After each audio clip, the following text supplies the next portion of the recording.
following podcast is being brought to you by the Defy Life Podcast Network.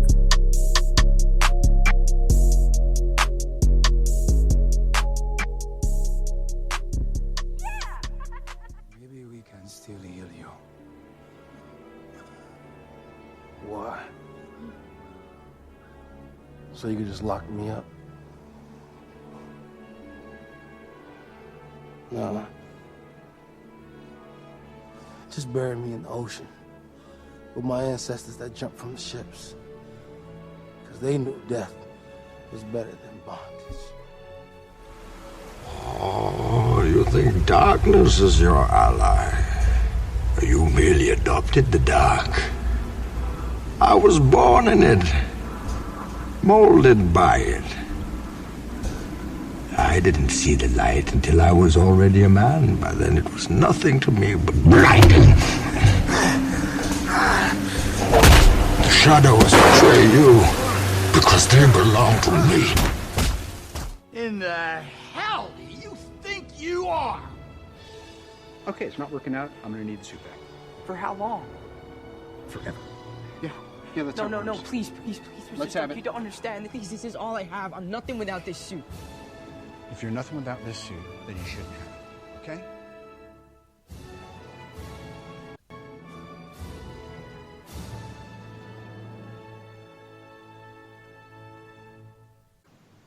So Oz, this week we are going to have a guest that we've had on the show, but this time we are going to have them on as the author of a, from what I can tell, very popular book.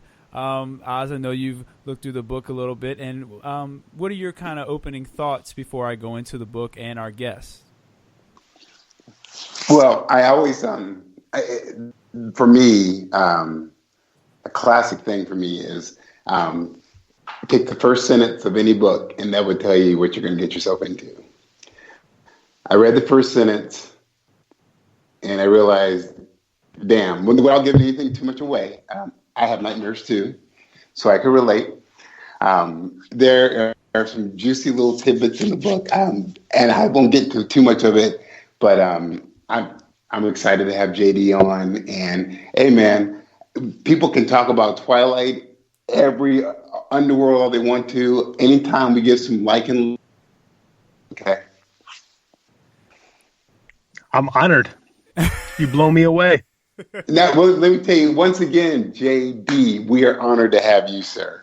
No, I love your guys' show. We had a blast last time, and I'm super happy to be back. I was pumped when Scott asked. Yeah, of course. And as you can hear, that was JD, who is I guess we can call him the now famous author of the book Harvest Moon. Debatable for the famous part, but thank you. So, JD, tell us a little bit, a little bit of backstory. I know you kind of touched on it last time you were on, but tell everyone again a little premise about the book and kind of where the idea of the story came from. So the book, it's called Harvest Moon. I'm not going to sugarcoat it. It's a werewolf story that's really more of a cop drama that devolves into it. The book is about a retired police detective who a long time ago caught a serial killer. And he's brought back to consult on a copycat murder case. And the further he digs into the case, the more he comes to believe that it's a werewolf. Mm-hmm. And then the further, and I'll ruin the twist because I think the book goes on further than when we hit the twist. But the further he gets into his case, the more he discovers that the werewolf is actually him. Mm-hmm. And what do you do with the knowledge that you're a literal monster and you're going to kill those around you that you love? How do you handle it? So that's kind of the elevator pitch. Because I don't mind giving away that little bit of a twist because I think that the more interesting stuff in the book kind of happens after Jack, our hero, finds out that he's actually the villain. I've always kind of loved the idea of taking the protagonist and making him the antagonist. And but doing it within the confines of the same story to the point where he's not even really sure if it's true or not. So I've been working with this story in one form or another for about 25 years. And when I wrote it as a short story when I was a kid. And that was from a creative writing class. I wrote a story about a cop who becomes a werewolf. And it's always kind of been with me. Like, and as I grew up, I just did different versions of it. And the first time I actually sat and tried to write it, I was in college, and I wasn't mature enough to write a full screenplay, let alone that one. That's how this thing was going to be. I wanted to be a filmmaker growing up. Mm-hmm. I've made 4 feature-length documentaries and two films. And when I got into my late 20s, I kind of figured out that I really didn't want to be in filmmaking. I hated it. It was not fun. It's not a good process. I don't enjoy the idea of begging people for money, like large sums of money. And the indie film life it just wasn't for me. Like, we made a movie. We talk about this in our show, Superhero Speak, sometimes, but I made a movie in 2009 in New Orleans, Louisiana, with John Wesley Shipp of The Flash. He was a star. It's a movie. It's similar to this. It was a little gothic horror story. And after the experience, I went home and I told my wife, I'm like, I don't want to do this anymore. Why was it so? What? I'm curious. What was so What was such a negative experience for you? Because just to give you a little, in my real 9-to-5 job, JD, I beg for money all the time, like you. I've gotten more comfortable with it, but I mean, a big part of independent filmmaking is that I came up in. My brother still does a lot of independent film stuff. And he says I just never had an independent film experience. My first movie, I made a movie about wrestling. I'm a wrestler, and it's not very good. It was the work of someone who didn't know what they were doing, which all first movies are when you do that.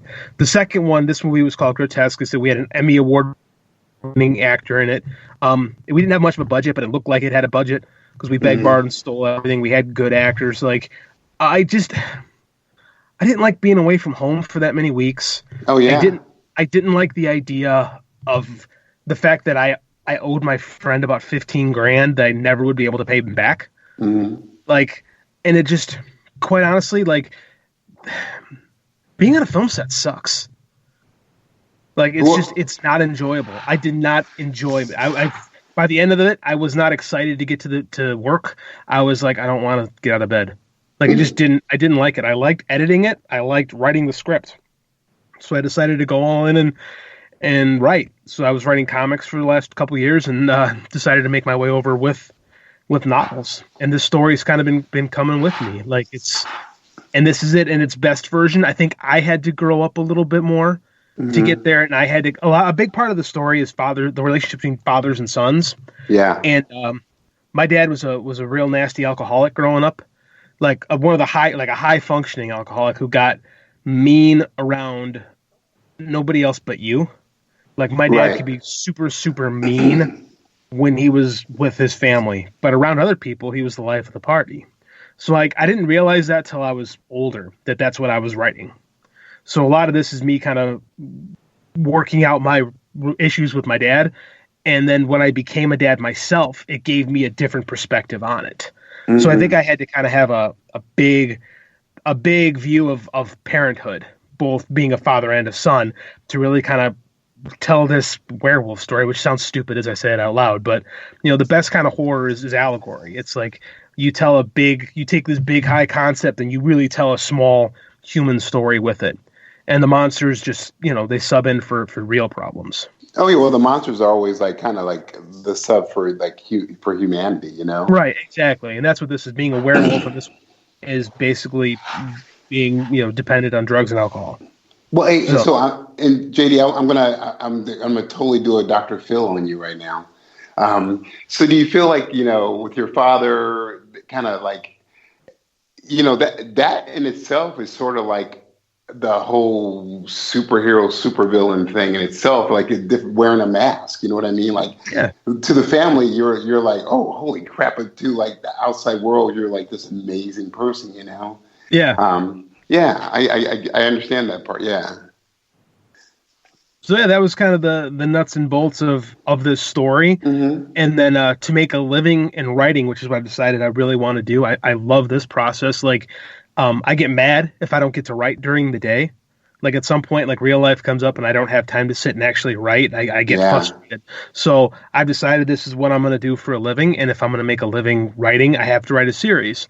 So I took one of the side characters in the story and I spun him off. And just yesterday, just Tuesday actually, his first novel came out too. It was a short book.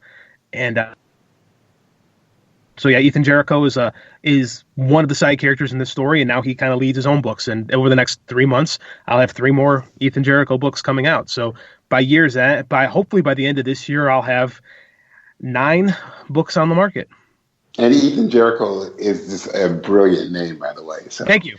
I was 17 when I came up with it, and that's it a great like name. Something a 17-year-old came up with. And yeah, Regular Scott, he is totally named after Chris Jericho. But in 1997, I didn't know Chris Jericho would still be around in 2019. That was definitely going to be one of my questions. I was genuinely about to ask, was he influenced at all by Y2J? Just the name. Like, I just love the name Jericho. Like, it's a great name. It is, and it's a lot of fun to write, and it's a lot of fun to say. Like, and so I got to tip my hat to Y2J. Like I said, I never thought he'd still be around, and like I've thought about giving him a different name, but nothing was never worked as well. Hey, it was a hell of a good TV show too. So I'm just saying, man. You know? Yeah, it was actually. It was. Went out too quickly. Oz, don't worry. We're not gonna dive into wrestling too hard. Don't worry. That's about as much wrestling as we'll get on the show. No, I think you meant to say Regular Scott. I think you meant to say yet. Okay, but it's okay. Right. It's okay. No, but so JD, like, I like the fact that you kind of figured yourself out and you settled into writing, and I think like a lot of writers, they have that in them. They have to write every day. It's sort of like that itch, you know. It's one of the things they tell you. It's like if you're a writer, write every day. And even when I was, you have to. I would write, but I would write something, then work on other things, and write something and work on other things. And I called myself a writer, but it wasn't until Andy, my son, was born that I really had to figure out, what's important to me? What do I need to do with my life? How am I gonna move forward?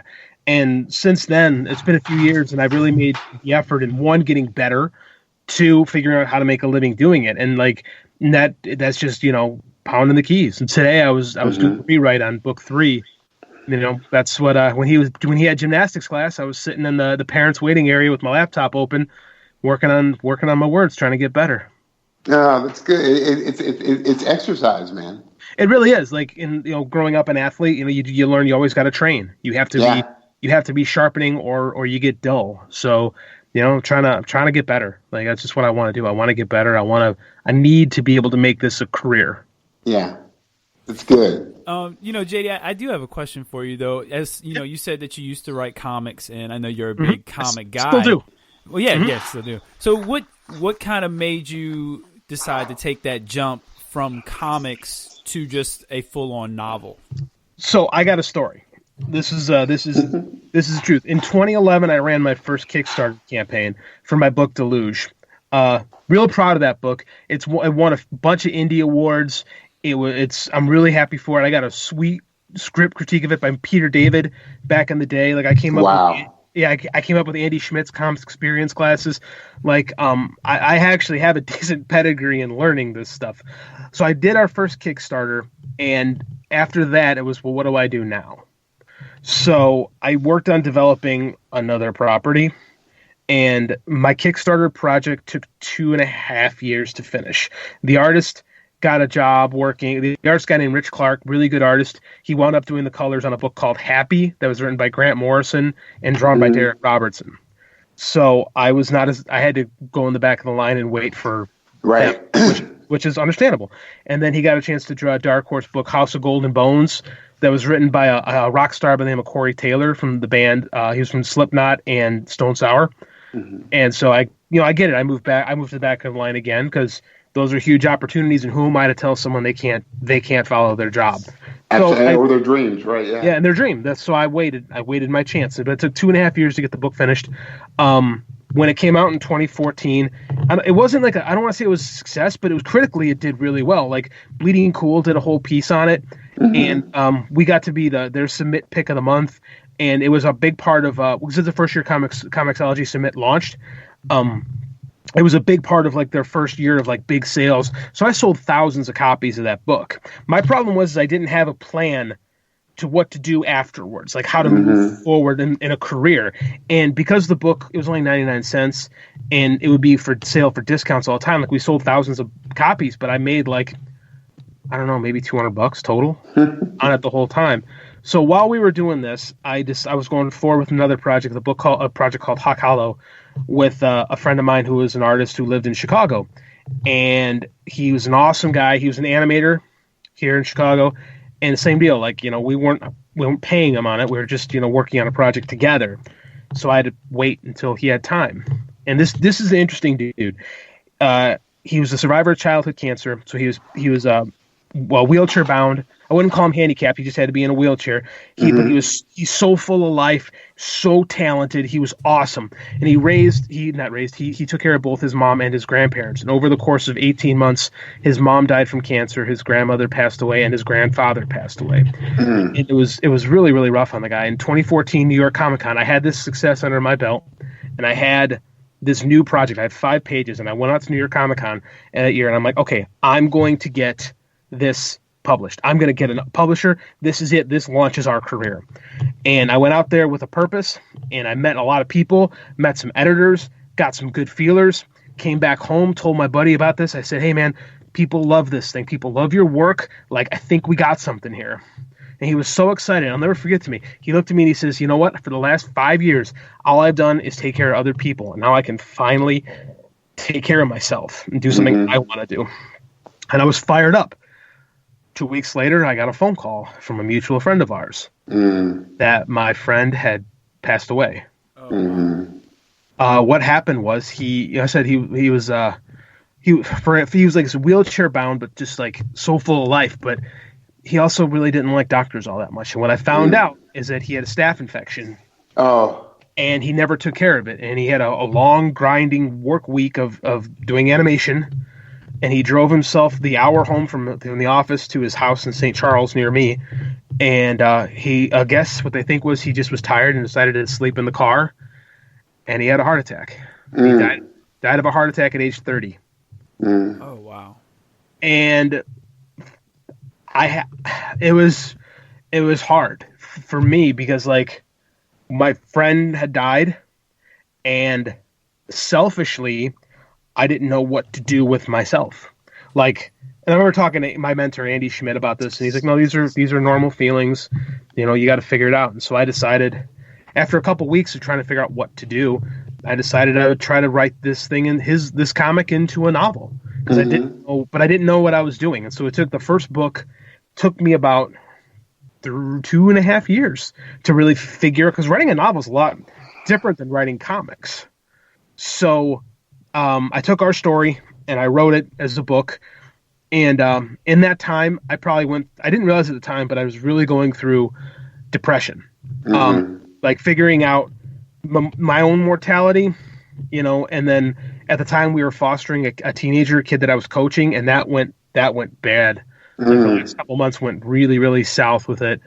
And then my wife got pregnant right at the same time. So I wound up just getting a fresh start on life, went to a new school to coach. My wife had Andy. And in that time since, it's been better. Like I've figured things out. So I took that first book, really enjoyed doing it, and decided, hey, man, this is what I want to do. How do I make a living doing this? And that time, too, I ran another Kickstarter for another comic, and now it's been 2 years since that Kickstarter finished, and my artist still isn't finished with the book again.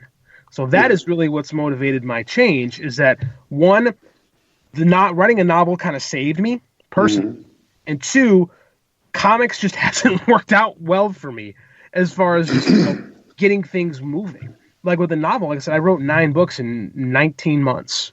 Yeah, but see, I think what the thing is with you, though, you had some background, first of all, with script writing and with filmmaking. Then you had background with comic book making, basically. Yeah. And I think that I'm not going to give you too many kudos because I know you're going to talk about wrestling pretty soon. But man, JD, I think the thing that everybody can see is that you're, like, for you as a as an artist, you're constantly evolving. You're hitting these roadblocks, but you're figuring out a new path around the roadblocks, or you're figuring out a bridge around it. Where I think where a lot of people, they hit their first roadblock and that just totally annihilates them and it stops them dead in their tracks. I think I think you're right, but I got that athlete brain where you're going to figure it out. And so I've always just kind of like, well, I'll figure it out, and I'll figure it out. And sometimes it takes a lot longer to figure out than others. That is so true too. I feel like exercising. Regular Scott is an amazing basketball player, by the way, and I feel like that having some kind of knowing what your body can do, it kind of tempers what your mind can do too. I think I think so. It's awesome, man. I just kudos to you, man. I just amazing to me. I appreciate that, and I think that coming from comics has definitely influenced my novel writing. Like my chapters they're short, and I try to end them on a cliffhanger.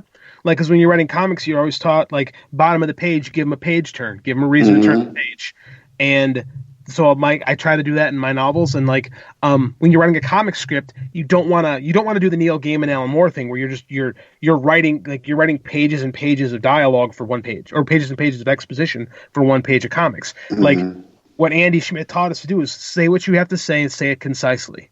Right. So I think that I've carried that over into my narrative work where my books all tend to be about 65,000 words. Like they're okay length books.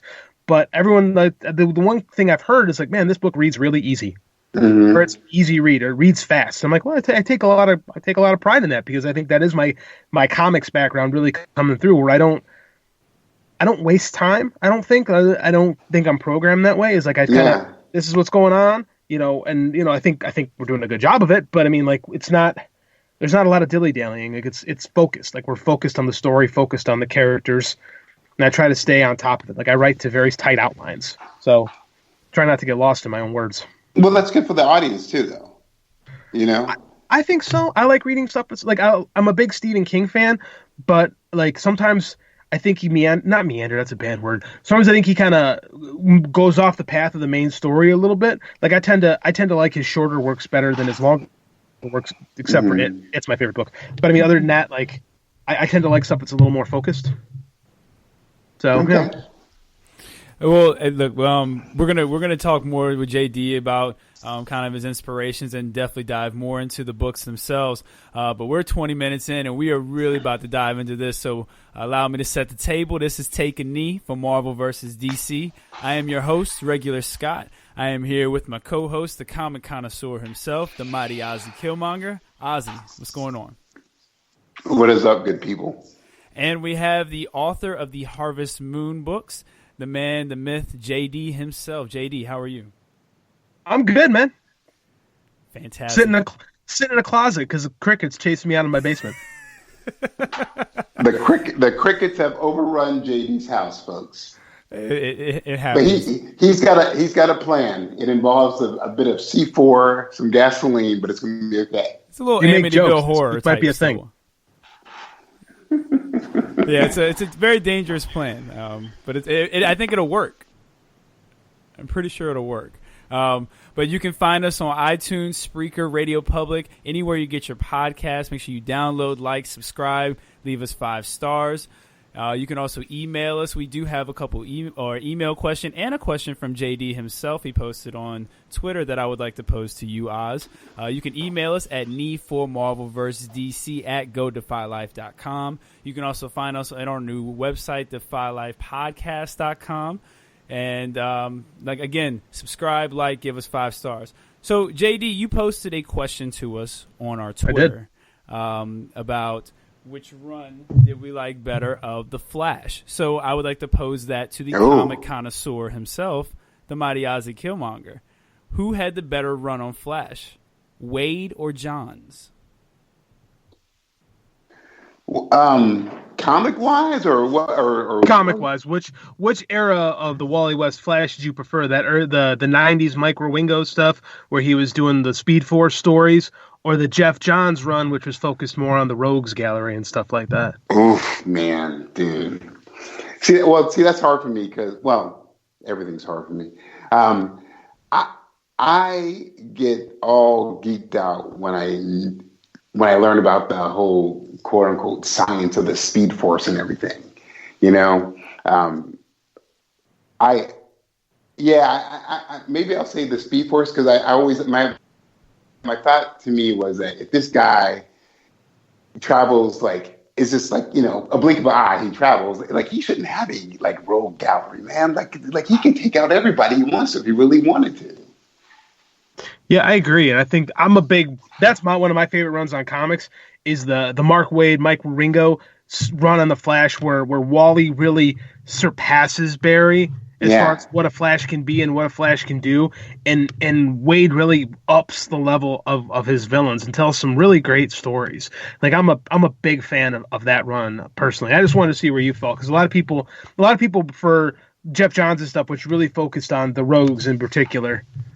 I know. I think people will, you know, I think they like his take on a lot of stuff. Didn't he do oh crap, I was gonna say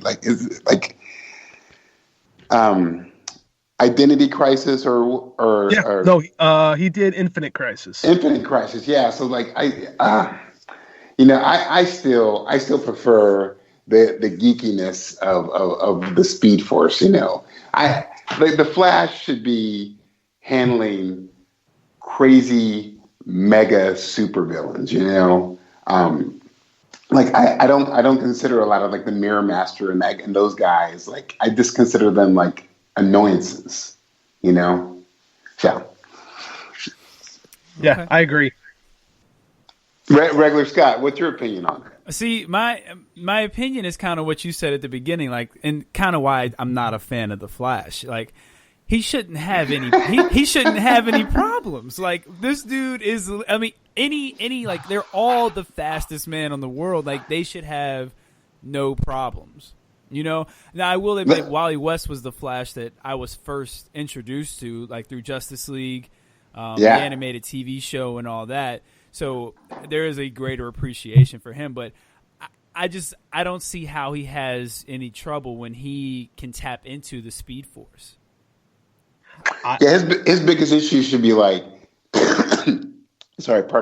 preventing Dr. Zoom or Reverse Flash and messing with the time zone. He shouldn't be having to worry about a dude with a heat ray. Right. And that's why my favorite series on the Johns run is when he created his own version of Zoom that was the Reverse Flash, but instead of speed-based powers, they were time-based powers. Mm-hmm. See, so he was moving faster than Wally because he was jumping through time instead of space, and it was a good way and he was insane. So it was a good way to take on it. But I like the over-the-top geekiness. And the fact that Wally was dealing with villains that were out there. Yeah, crazy villains that he should have been dealing with. You know what I mean? Right. Yeah. But see, the issue is when you go that far out and you expand on a character's power like that, how do you then almost depower them to the point where they fit in and are a part of a team instead of being a leader of a team? You know what I mean? So I think that's the issue when it comes to the Justice League versus the Avengers. Is the event Marvel has built this thing on these feet of clay superheroes that it really is more about the person, whereas DC's Justice League, they're the gods. They're gods. They are. It's Mount Olympus. You know, you're dealing with the pantheon. So they're the Watchtower. Yeah, and exactly. And I think that's the differences of the universes. Is in that world, your villains have to be so powerful to get them. And I think that it becomes harder to tell stories with the characters because they are so powerful. But I think the way you do it, and I think that they've done this well in a lot of cases, is they're so incredibly powerful in their superhero personas, but they have a hard time living a normal person's life when that's what they want. Those are my favorite Superman stories, is when it's his human side that really gets him into trouble, or it's the fact that he just wants to. He would love nothing more than to hang out with Lois, but he can't because the world is going to end in 23 minutes or something like that. Right. You know, and that's therein lies the struggle. Like with Wally, the cool part about what made Wally different in that era is that he had no secret identity. Everybody knew he was the Flash, and that's just what he did. So he was almost like a celebrity superhero and having a hard time dealing with it. So you got to tell different stories where Johns went out of his way to put the genie back in the bottle, literally using the Spectre, the Hal Jordan Spectre, to give him his secret identity back, and made Wally a mechanic, which I thought was stupid. Yeah, it was sort of on the same vein as this like One More Day with Spider-Man, you know, like when you have to get like Mephisto or whatever to like change everything up for him, you know. I don't know. I get kind of. Oh yeah, I don't know anybody that looks back on that Spider-Man series and goes, "Man, One More Day was a really good comic." Yeah. I've never heard one person say that. It just gets so just crazy because like even Superman. I mean, you had Superman moving planets, dude, and not just one planet, like moving multiple planets, and then they had to bring it back down for him. You know, it's tough. You know? And that's the problem. The problem with DC Comics sometimes is I think that they have this. It's almost like a miniature universe in the sense that it's constantly expanding and contracting, expanding and contracting. Yeah. Which is where the Marvel universe just kind of is allowed to kind of grow and do its own thing. But DC, it feels like, in the last 20 years, it's been worse, where they seem like they're in a constant state of reinventing themselves. Oh, they're trying to keep up, and Marvel's just like we're being steady pace. So the whole thing about gods and men, it is literally DC and Marvel. Like Marvel, you got superheroes who are like, hey man, I'm an amazing inventor. I hit my wife, and I'm an alcoholic. I got issues. You know, DC is just like, yeah. So like, I'm the fifth reincarnation of a hawk, right? So, yeah. So it just gets kind of, it's very. But at the same time, Marvel has Thor, the legitimate god of thunder, absolutely, and Hercules. And DC has Batman, who's just a rich guy who's obsessive compulsive. Yes. Pretty much. I do have another listener question. This one is actually from one of our fellow Defy Life members, from who we have dubbed Kingpin J from the Defy Life podcast. I love Kingpin J. Actually, and he writes, in your opinion, which superhero / supervillain had the most lame power? And then he also asks, what is your most accurate athlete to superhero / villain match? You know I got to ask a sports-related question. Jay from the Defy Life podcast. I know mine, so I'm going to go last. So, hey, Oz, I do have a question. Was it hard for you to come up with the sports-related character? I still don't really understand that. So, like a sports.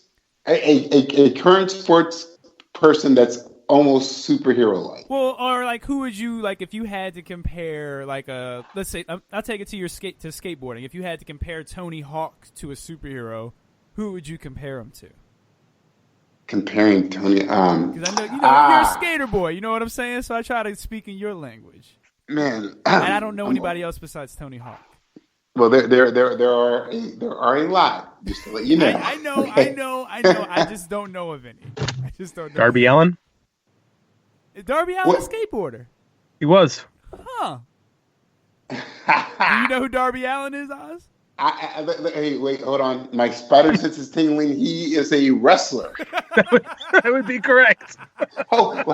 Now listen, JD and regular Scott. How did I ever guess that? It was a great guess. Great guess. I don't know how you thought of it. Great guess. So, hey, see, I gotta tell you, man. I don't really. I was kind of cringing about having JD back on the show again, because I'm gonna be perfectly honest, because. Man, especially finding out that there are skaters that were wrestlers now. It's like I'm getting pulled over to like maybe I should check out some wrestling, dude. But I'm not gonna do it. I'm not gonna do it. All right, so we'll start with JD. JD, and you can answer either question in whichever order you want. So the Skype kind of cut out. Was the first one the which has the lamest power? Was it that one? Yes, that was the first one. JD, which superhero has the lamest, most ridiculous power? I gotta be real, man. Plastic Man.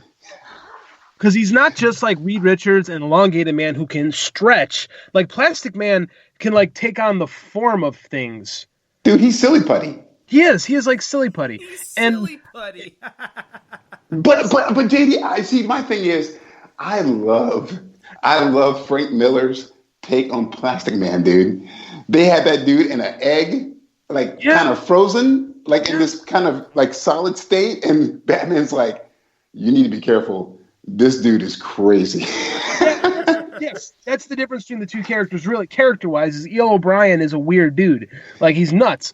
But like, if Darkseid and the hordes of Apocalypse are coming in, the dude who can turn into a ball is the one I want on my side the least. Like I'll take the non-powered shooter over him.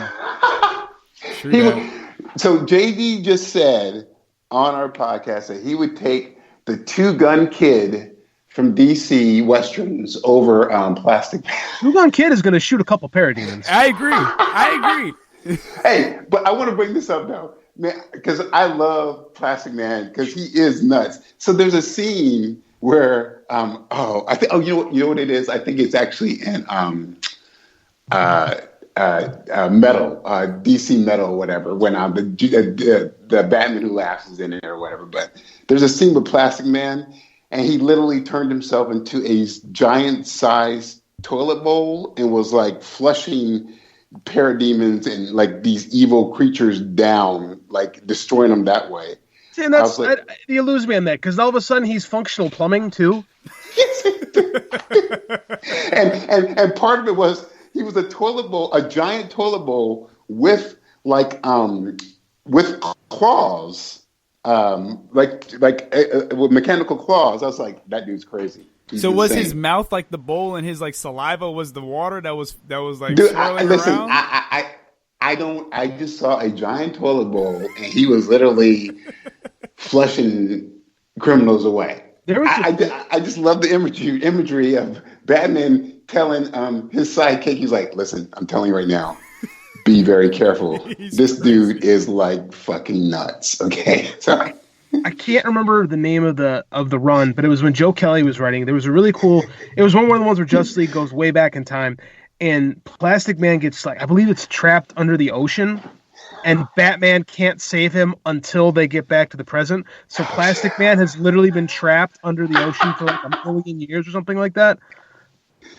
And it's been stuck there, and it kind of drove him a little bit insane. Like I like that kind of stuff, but again, I think the character is interesting. But I think the power, like if I need an ally, I'm not going to Plastic Man. If I need a good laugh, I'll call him.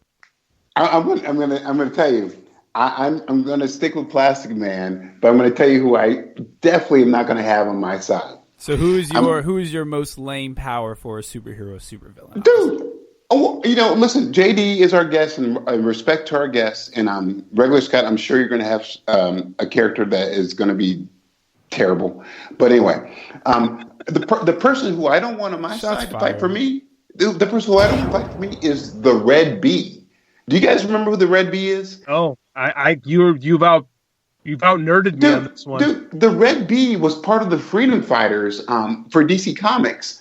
When I guess Earth X, where the Nazis took over. Nazis. So him and Uncle Sam, do you know what his power is? He commands bees. He has a pocket full of bees. Okay. Okay, that's dumb. Yeah. So he's the Candyman. So dance for your bees. Candyman's cool. So I'm just saying, I don't want a dude who's like, let me get into my pouch and I'm gonna get my bees out on you. Okay. and I got one more for you too. I was just kind of running across some things. Another pretty lame power. You guys can dispute it. Legion of Superheroes, Matter-Eating Lad. Now I know he can eat anything, but do you really need someone who can eat anything on your side? So I think if you're stuck somewhere, like if say you get trapped by the Fatal Five and you got to get out of their super prison, you could say, "Hey, eat those walls." And he's going to help you out. That's true. He would have a purpose. And if they got like a tank or something like that, or a spaceship, you could say, "Hey, eat that spaceship." It might take him a while, but he could do it. Listen, I'm caught in an adamantium cage. Matter eat lead. I know you're gonna hate this, but I need you. Okay. Right. It's not gonna come. It's not gonna feel good coming out. But you got to get it. Oh my God! No one ever mentions that about his powers. know. Where does it go? I've always wondered that. Yeah. Energy. That might be one of those ones best left not to know. Dude,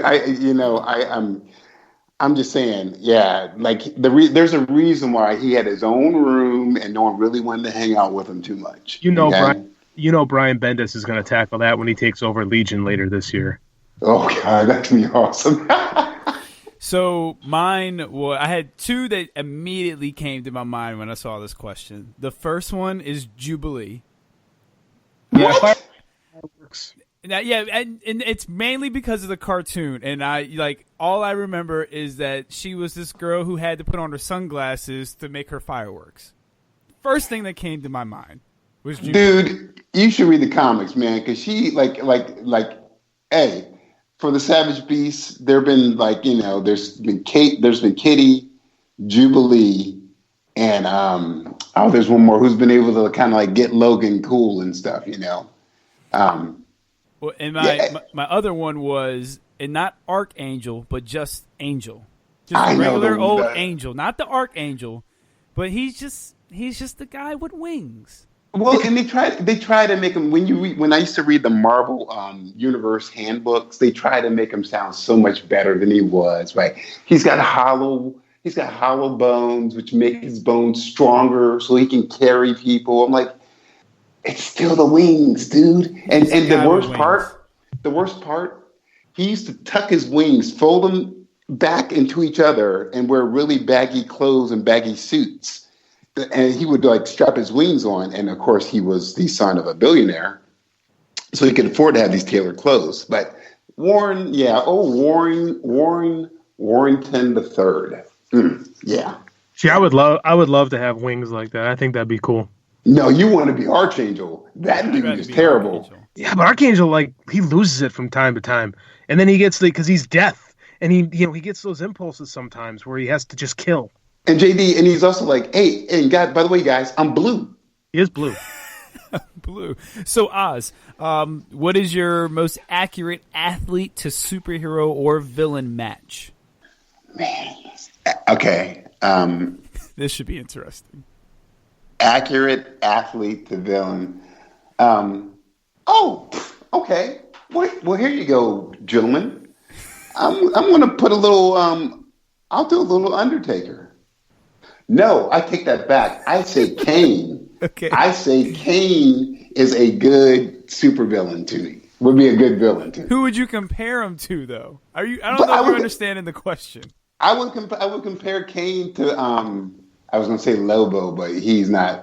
He doesn't talk. He's not quite wisecracking enough to be a Lobo. Can we compare Kane to Bane?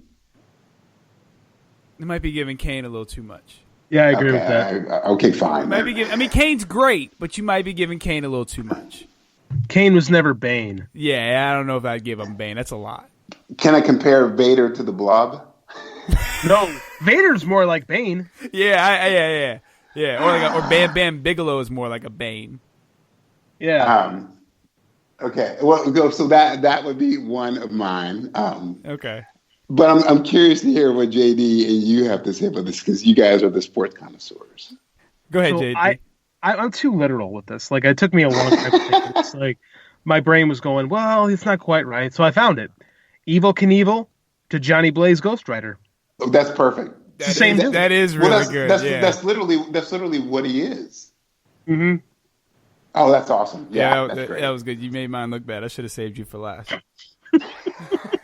So I guess I didn't really think of mine as good as JD's. Oh no, you said Michael Phelps to Aquaman. That's not going to fly, dude. Actually, I wish I would have because that's not bad. That's not bad. Actually, that's not bad at all. Yeah, I wish I would have thought of that. That's pretty good. And so can I do Ryan Lochte to Aqualad? Does that work? Why him though, dude? Didn't he get in trouble for stealing or something? Compare him more to Ocean Master or something. Yeah, you should be comparing him to Ocean Master. Right, dude. What is wrong with you? True that. So I had Spider-Man. I had compared him to a Steph Curry. They're always wisecracking. Kids love him. and they kind of changed the game and changed the way Spider-Man kind of changes the way they wrote comics as far as, teenagers and going through, what they actually go through in high school as far as juggling that and being a superhero, where Steph Curry changed the game with the 3-point shot and just being able to handle the ball like a wizard.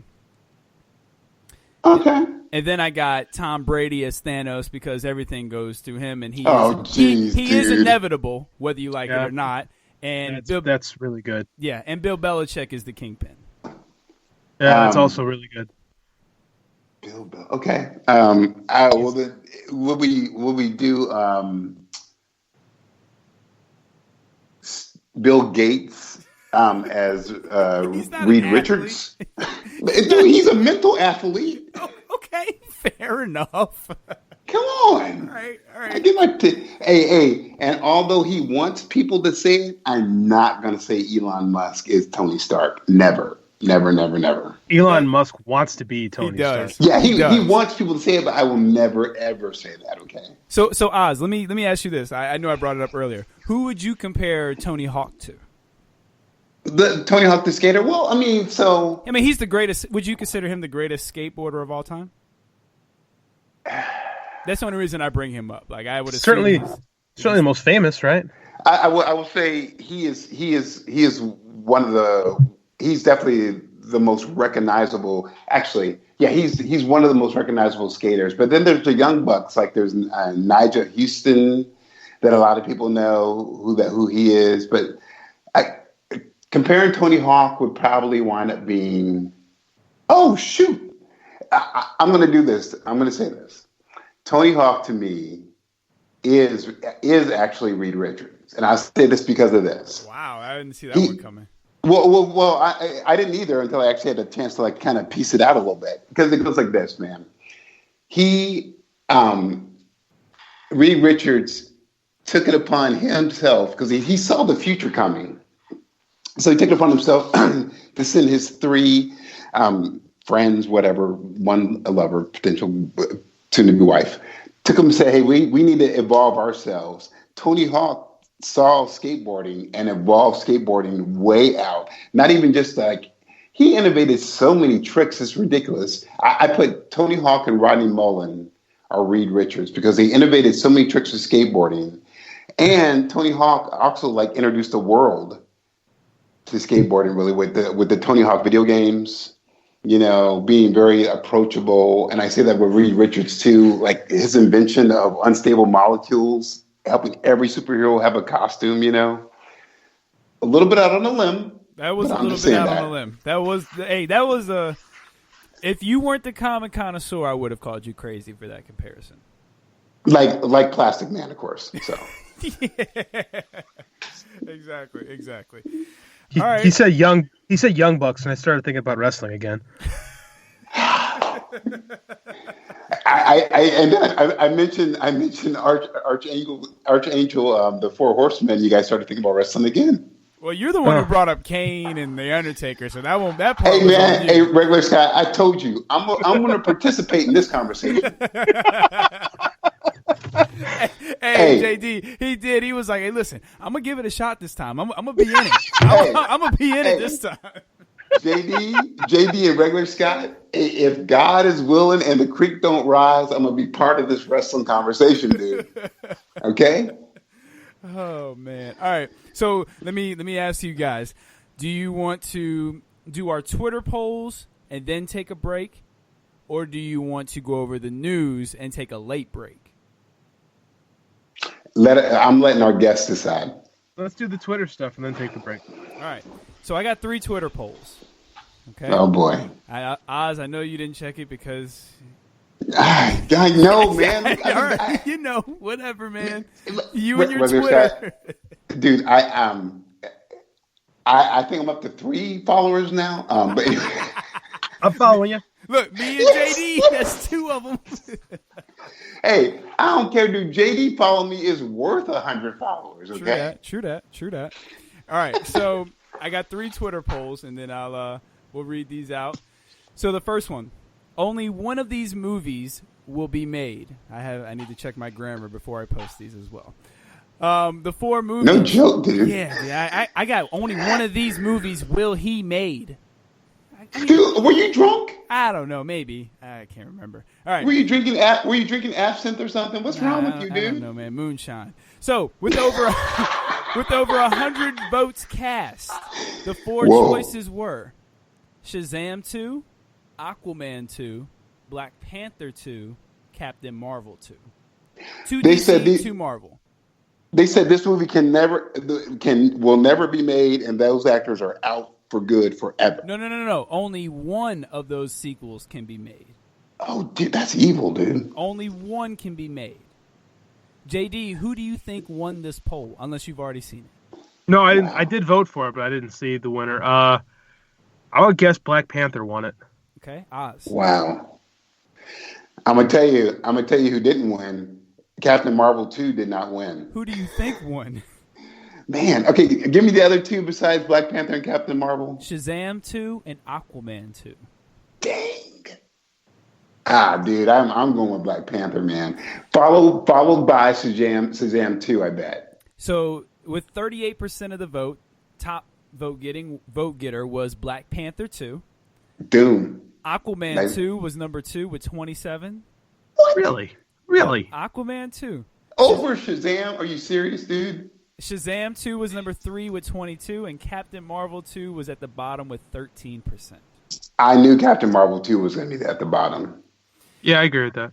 Yeah, I do too. And you know what? I'm okay with the. I am a little surprised that Shazam didn't come in second. I kind of thought Shazam might have won the whole thing. I thought Shazam would have won too, because I still think of Shazam. I mean, for better or for worse, it was a true movie about what it means to be family, and I love that whole aspect of it, man. Yeah, it was a good movie. Yeah, it was real good. Yeah. JD, what did you think of Shazam? I loved it. I thought it was great. I didn't see it until it came on video, so I missed it when it was at the theaters, and I really regretted it after watching it at home. It was a joy. It was a good ride. It was much better than seeing Mira's wig, dude. Yeah, true that. Michael at Reader Michael said Black Panther 2, The Search for More CGI. Oh! Ouch! Shots fired. Jeez, dude. I thought but listen, he's not wrong. No. I thought he would at least say Black Panther 2, The Search for a Better Ending Fight Scene.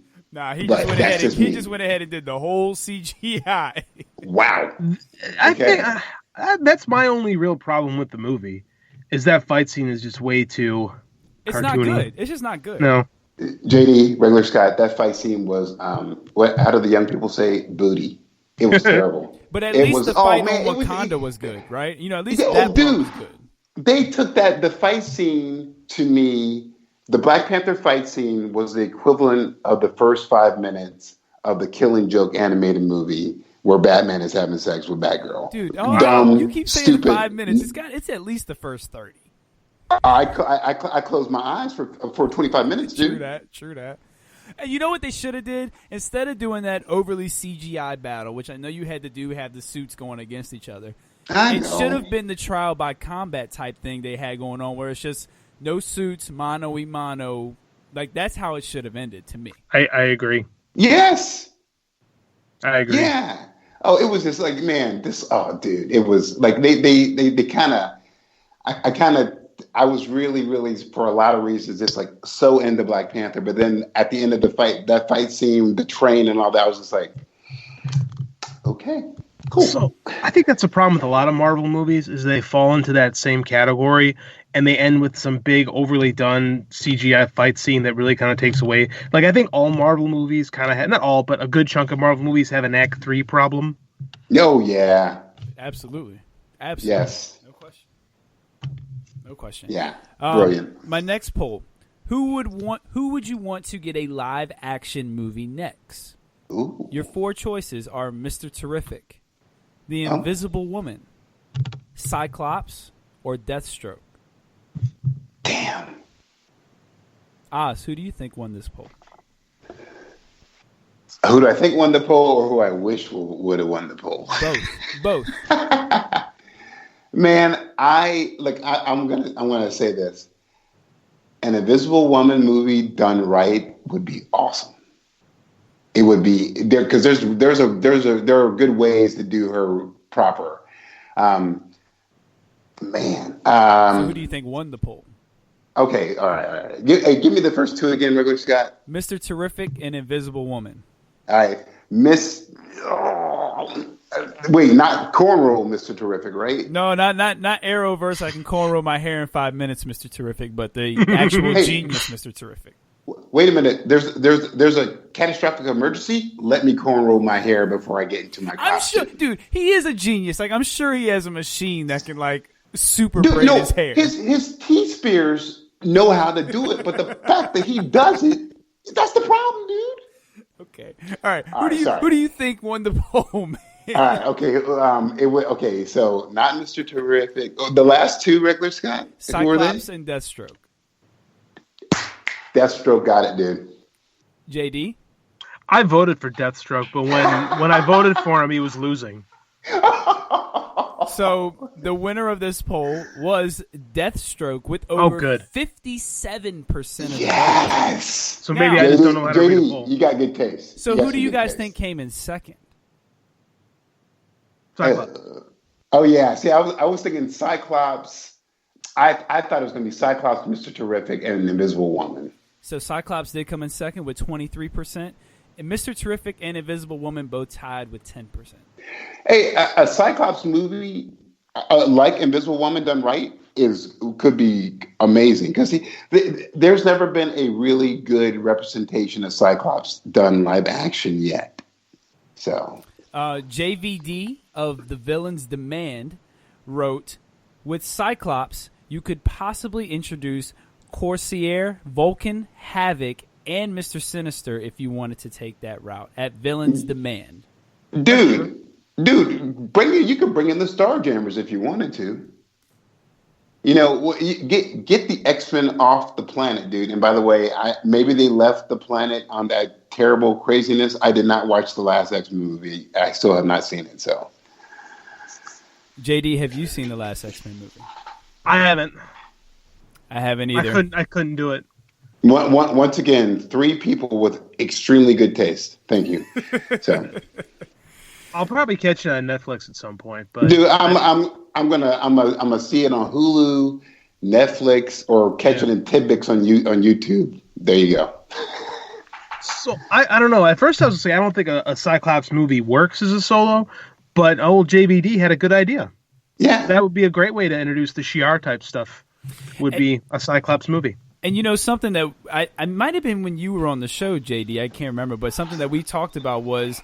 Or it might have been me when I was on y'all's show, but introducing the X-Men in solo movies and kind of building towards a X-Men movie.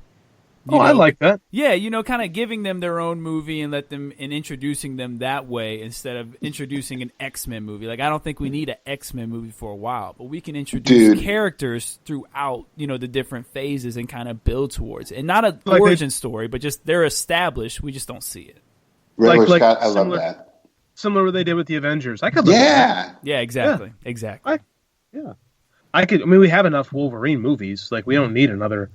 Well, I mean, and they've been shopping a Gambit movie forever. You can easily never going to happen. You could do a Storm movie. It's all there, man. See, I think you can introduce Storm in a Black Panther movie, and as far as Wolverine, I think Wolverine is a character that you save until you do that X-Men movie because he's somebody that people will kind of build anticipation to see. Like you kind of build him up as this unhinged monster we have on this team. Like, yeah, you don't want to meet that guy. Like just kind of build him up that way with little subtle things like that.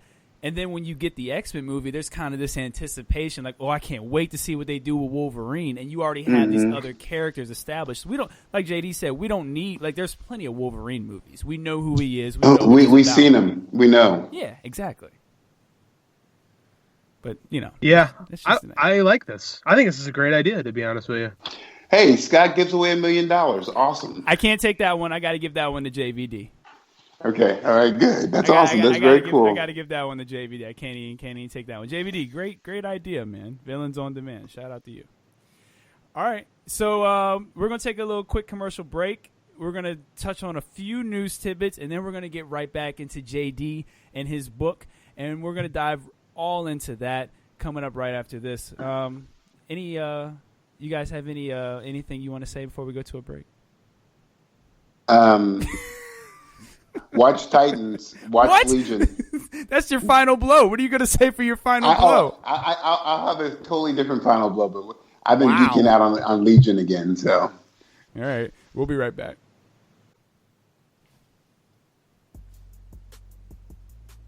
What's happening, world? Enjoy listening to podcasts? Check out the Defy Life Podcast Network for a vast array of podcast content.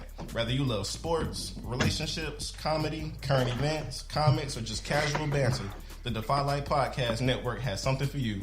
Also, if you're thinking of starting your own podcast, already have one that needs more exposure, feel free to contact us, the Defy Life Podcast Network, on godefylife.com, and everywhere your favorite podcasts are available. And we are back, so definitely make sure you check out the Defy Life Podcast Network website. It's brand new. We got pictures of everybody from all the different shows. Oz, we even got a picture of you up there. Did you know that? Oh, yeah. We took your picture without your knowledge and posted it on that website, so now everyone knows exactly what you look like. Well, okay. Hey, look, I wasn't happy about my picture either. Well, I mean, great. All right, well, no. And look, I'm the mixed guy, so I stick out like a sore thumb on the website. They're probably like, who's this guy? Dude, you just stick out terrible, man. Man. They're probably like, who's this guy on the website, man? He's not. What is he doing here? Yeah, who's this child on the website? I told you one of the guys, shout out to Paul, he writes a couple articles on the Defy Life website. I sent him a friend request, or he sent one of the things. I think I sent him a friend request from the Battlegrounds we did, and he was like, "Who is this white boy adding me?" and you're like, "I don't know." But, I was like, "I don't know. What are you talking about, man? I have no idea what you're talking about." Man, I love it. Yeah, but that's how it goes. I'm used to it. All right, we got JD with us, the author of the book Harvest Moon, and the future author of the Books of Jericho, a spinoff series from that. We are going to dive into that here in a bit, but we do have some news tidbits I did want to talk about. We're running a little bit late, so I'm not going to cover all the news I had, but just a couple of the big things. Tom Welling will be reprising his role as Clark Kent from Smallville in the upcoming Arrowverse crossover. JD, what are your thoughts on Tom Welling reprising his role as Clark Kent?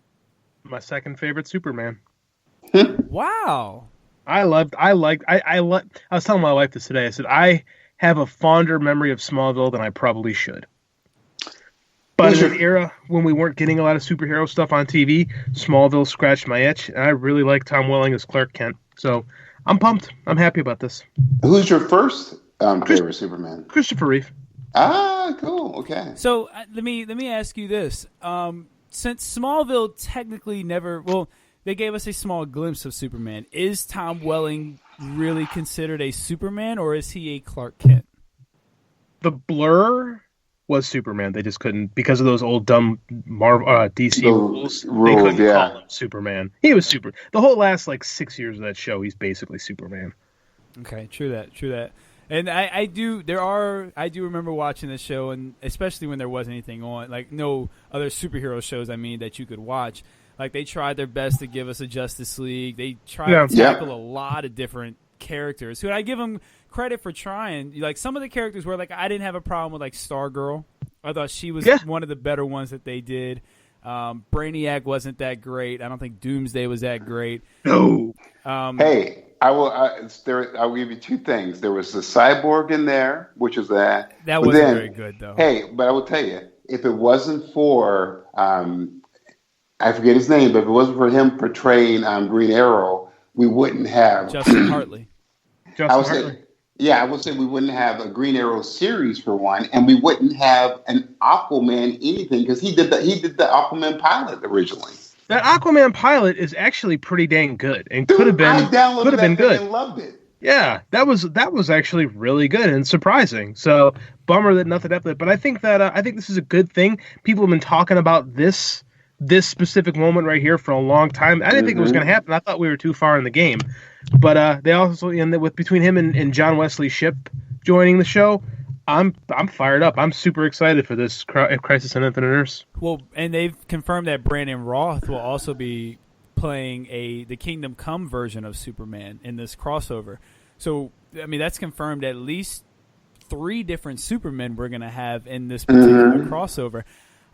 I'm really excited about it. Like, I have a lot of faith that they're really going to pull out all the stops for this crossover, and I think we're going to see a lot of very cool comic booky moments. Like, I think you're going to see a lot of real comic book type moments. Are we getting Lex Luthor? Oh, yeah. We have Lex Luthor. Yeah, okay. Supergirl. The guy from 2.5 Men. Yeah, John Cryer. But are we going to get Smallville Lex Luthor in this? Oh, that'd be so awesome if that Michael Rosenbaum came back. I wonder if he's coming back though. See, that would be cool. That would be cool. So I pontificated something on our show this week that because they're bringing John Shipp back as the Flash from the original 1990 show, who, as I said earlier, was starred in a small film that I made a long time ago. I have a hunch that they're going to do the Crisis on Infinite Earths ending with him. I hadn't even thought about that. That's a really good point right there. I hadn't even thought about that. Do you mean with him on the cosmic treadmill? Yeah, with him where he outruns, like I forget the science behind it, but Barry outruns something and he runs himself into oblivion and saves the universe. Yeah, that's gonna be great. I think that's what they're gonna do. I think that's why John's a buddy. We still talk sometimes, so I hope that he gets a chance to really act and show everybody why he's so awesome. So that would be really cool, man. I like that idea because it actually means something because he's had a very big impact on the Barry Allen of the show. So that works really well as far as emotional impact as well. That's what I was thinking. Like, I think it's almost too perfect not to do something. But there's so many good people in this thing that I don't know what they're going to do. Like, I need everybody to have a moment.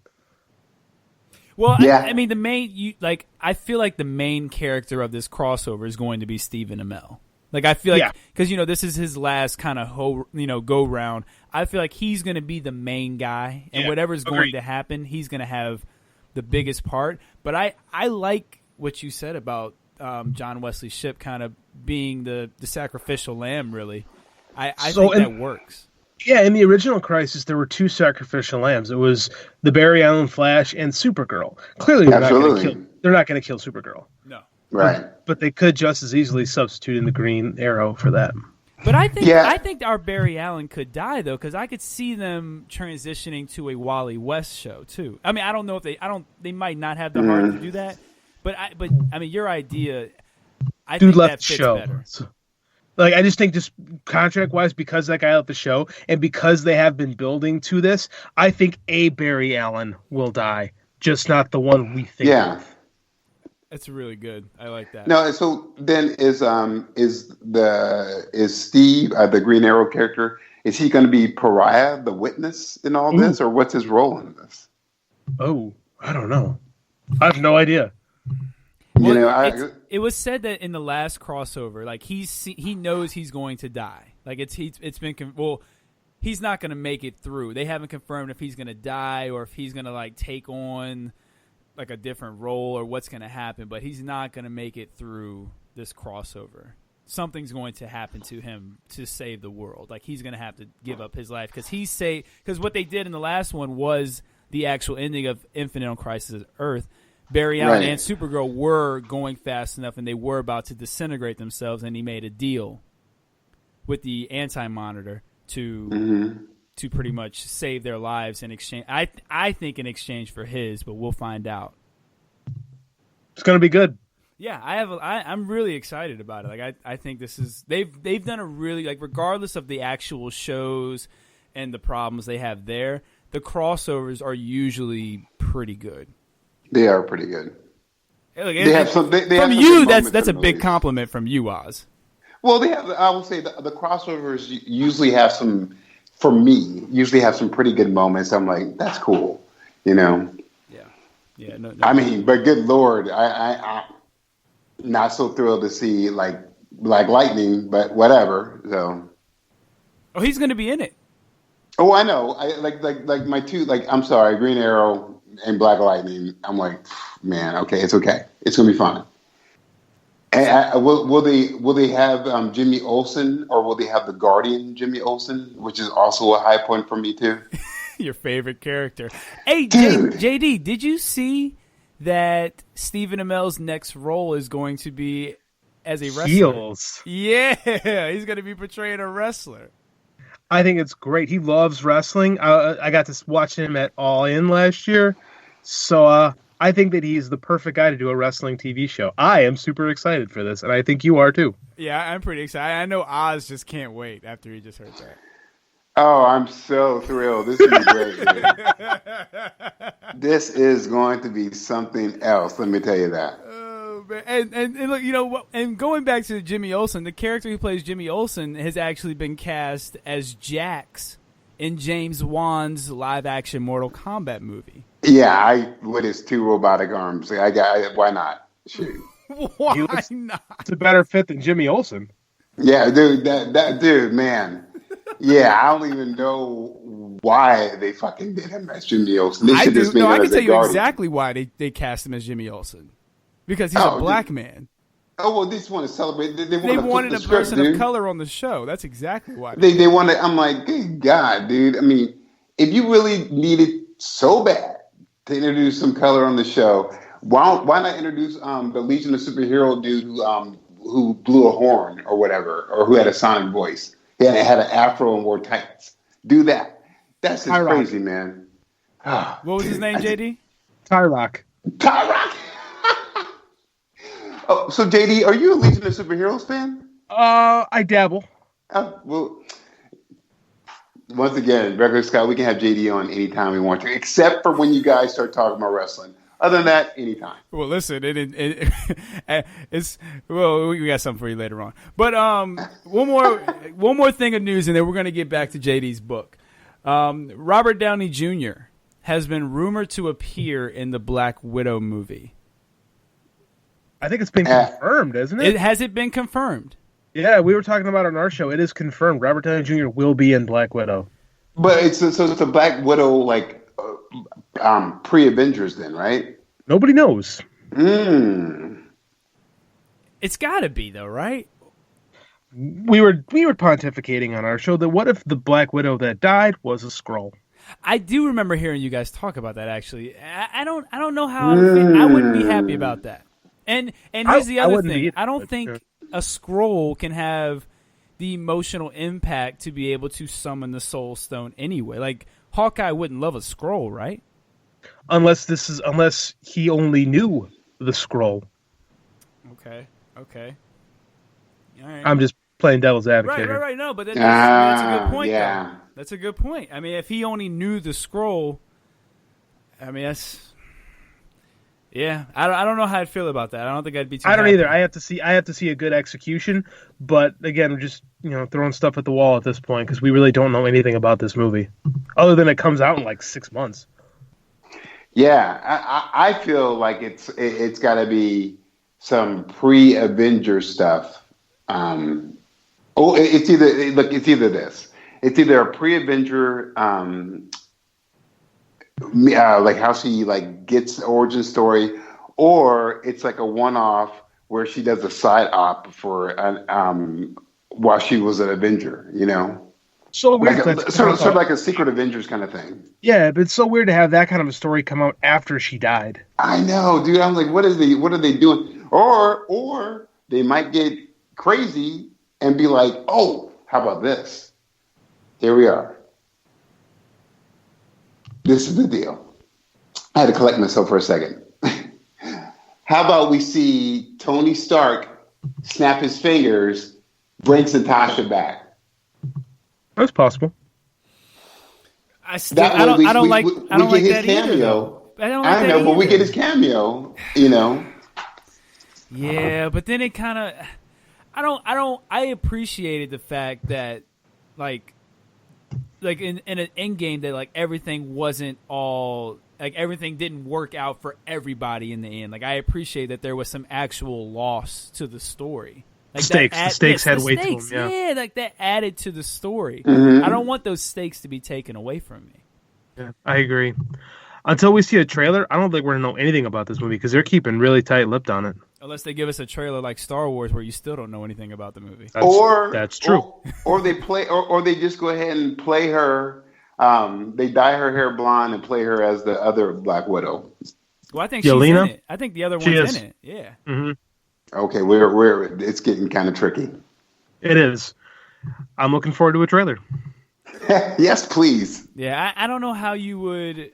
I don't know how you would do. How you gonna have a movie with 2 dead Avengers and 2 of the original 6 in your movie? Like I don't know how I feel about that. But yeah, that's crazy. Mm-hmm. So one's got to go, and I figured I'd do it werewolf style. Ooh. So one of these 4 werewolf movies / franchises / characters can never be created. I'm passionate about this subject, so let's do this. Oh, here we go. Your choices are Teen Wolf, Underworld, The Wolfman, or Van Helsing. Wait, the Wolfman, like the original, like black and white Wolfman, or I like the Benicio del Toro Wolfman movie, but I know I'm kind of in the minority about that. So let's just do the entire character. That way, it adds a little bit more weight to it. Oh, I was hoping you were going to leave that dude because that would be my quickest one's got to go. But okay, cool, that's fine. I know because I like that movie, man. Like not a lot of people like that movie. I enjoyed that movie. Well, and you too. Why don't you put in Jack Nicholson's Wolf? That's a good movie. Okay, well, I'll put that in for you two because I don't know what that is, but you two do, so I'll put that in for y'all instead of Wolfman. JD, as our guest, please feel free to go first. So, as regular Scott knows, when I do these ones got to go, I make my decisions very quickly. Wow. It pisses me off so bad. It does. And Van Helsing got to go. Ah! Okay. I hate that movie. Well, what about the character? What about him, Scott? I don't like Underworld either. So I mean, like both of them can go. Hey, easy. My mind. Easy. I know. That's easy, bro. Controversial. I get it. I think the problem with me is I like my werewolves to be monsters, and like the Underworld is not. They're not monsters. They're like superheroes. You know, it plays more in that, which is fine. That's the concept. That's what it does. So I can respect it for at least doing something. Van Helsing, I like nothing of it. It was a turd. It was a turd. That was one of those times I wanted my $10 back. Okay. So you have the capacity to make sunlight grenades. Okay, cool. Now, dude, that movie that thing was horrific. All of it was horrific. Even the bad guy with his ponytail was just terrible. It was weird. Another attempt for Universal to try to make a franchise out of their horror movies, and it just doesn't work. Yeah. So next time, make Van Helsing with Tom Cruise in The Mummy, and then we can just make sure it's a really big turd. I think Tom Cruise would be a good Van Helsing. Yeah, but they did that in The Mummy, and it was terrible because he was like, "Nah, I think I need to be the lead in this." They're like, "We're trying to do a franchise." He's like, "Nah, we're gonna do this." He said, "Nah, I got Mission Impossible. I'll just stick with that." I do agree in theory. Tom Cruise could be a good Van Helsing, but that's not what we got. No, Hugh Jackman was confused. He was fine. I think the story was bad. God, everything about it. Yeah, he's fine. He's not a bad actor. Everything he's in, he's competent and he's fine. He's never a problem in any movie he's ever been in. That is just not good. So, okay, true that. Oz. Oh, go ahead, JD. No, I was saying that's got to go. Oz, are you agreeing with JD on this one? Huh? Yeah. And listen, I'm not trying to agree with JD on everything on this episode here, but I'm just telling you, man. No, you are, because you don't want us to dive into wrestling, so you're trying to stay on the good side. No. Because actually, when you guys need to, it's fine. But I'm just telling you, Van Helsing was neither a vampire or a werewolf movie, that was just a money grab. It was stupid. Okay. Now that's my thing. The last Underworld movie, okay, whatever. But Underworld should not get touched because, man, that Rise of Lycan, I still love that movie. That movie is so good to me. The first one's still the best one to me. You know, the first one was good because it was a really cool concept, and then you know, and Kate Beckinsale killed it. Yeah. Oh, she was great. She was great. Yeah. But like, oh man, like seriously, Van Helsing can go away. I don't want Teen Wolf to go because it's campy. It's a classic. Yeah, it is a classic. You know, can't get rid of it. You cannot watch Teen Wolf and not enjoy yourself. Oh, well, I feel like that movie still holds up today. Besides the costume. Hey, and for a while, you know, they had a kind of like it ran a couple seasons. A Teen Wolf cartoon. I do remember that. Yeah, so it was a cool thing, but man, yeah. Well, at least I didn't put Twilight on there. Oh God, Twilight has a place. It's just not my place. There is no place anywhere in my realm where vampires turn into shimmering diamonds in the sunlight. It's for teen girl. It's for teen girls. Dude, they like that. 10 years ago they liked that. I don't know about now. Dude, yeah, it is totally for teen girls when this dude is getting physically ill by you being in class. There are lots of teen girls who are like, that's happened to me a lot. So I'm just like, come on, dude. Come on. Yeah, it's cheesy wish fulfillment stuff. It's got its audience. I used to like really hate on it, and now I've kind of like, it's just not for me. Is the way I look at it. It's just not. It's not for me. Yeah, that is very diplomatic. I will say, hell no. Yeah, that can go forever. Now, Regular Scott. Oh God, I'm scared. You know I like to be controversial. So. I know you're gonna say Underworld just to be spiteful. No, I might say Teen Wolf. You never know how I feel. You know, you never. No, know you're in a spiteful mood. I can. No. You know what? I will go with the grain today. I will, because I want to get back to JD's book, so I will go with Van Helsing as well. Awesome. So Teen Wolf 2 can go. Teen Wolf 2 can go. Teen Wolf 2 could not. That should have been one of the movies we brought up on our sequels that should have not been made. Yeah. Yes. Nobody needed Jason Bateman as Teen Wolf. And honestly, most of the Underworld sequels could have not been made too. I'm gonna tell you 1 and 2, and then they could have stopped right maybe there. Maybe two. I might give you two. Rise of Lycan. I just because for me, is that the one where he becomes the super thing, or is that in the first one? Oh God, no. That's where he the becomes third like one. the super monster. Yeah, that's like the third or fourth one. Those were dumb.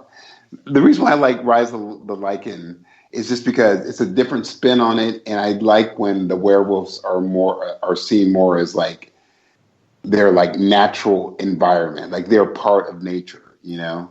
Hey, JD, have you seen the Sex, Love, and Robots miniseries on Netflix? Oh yeah.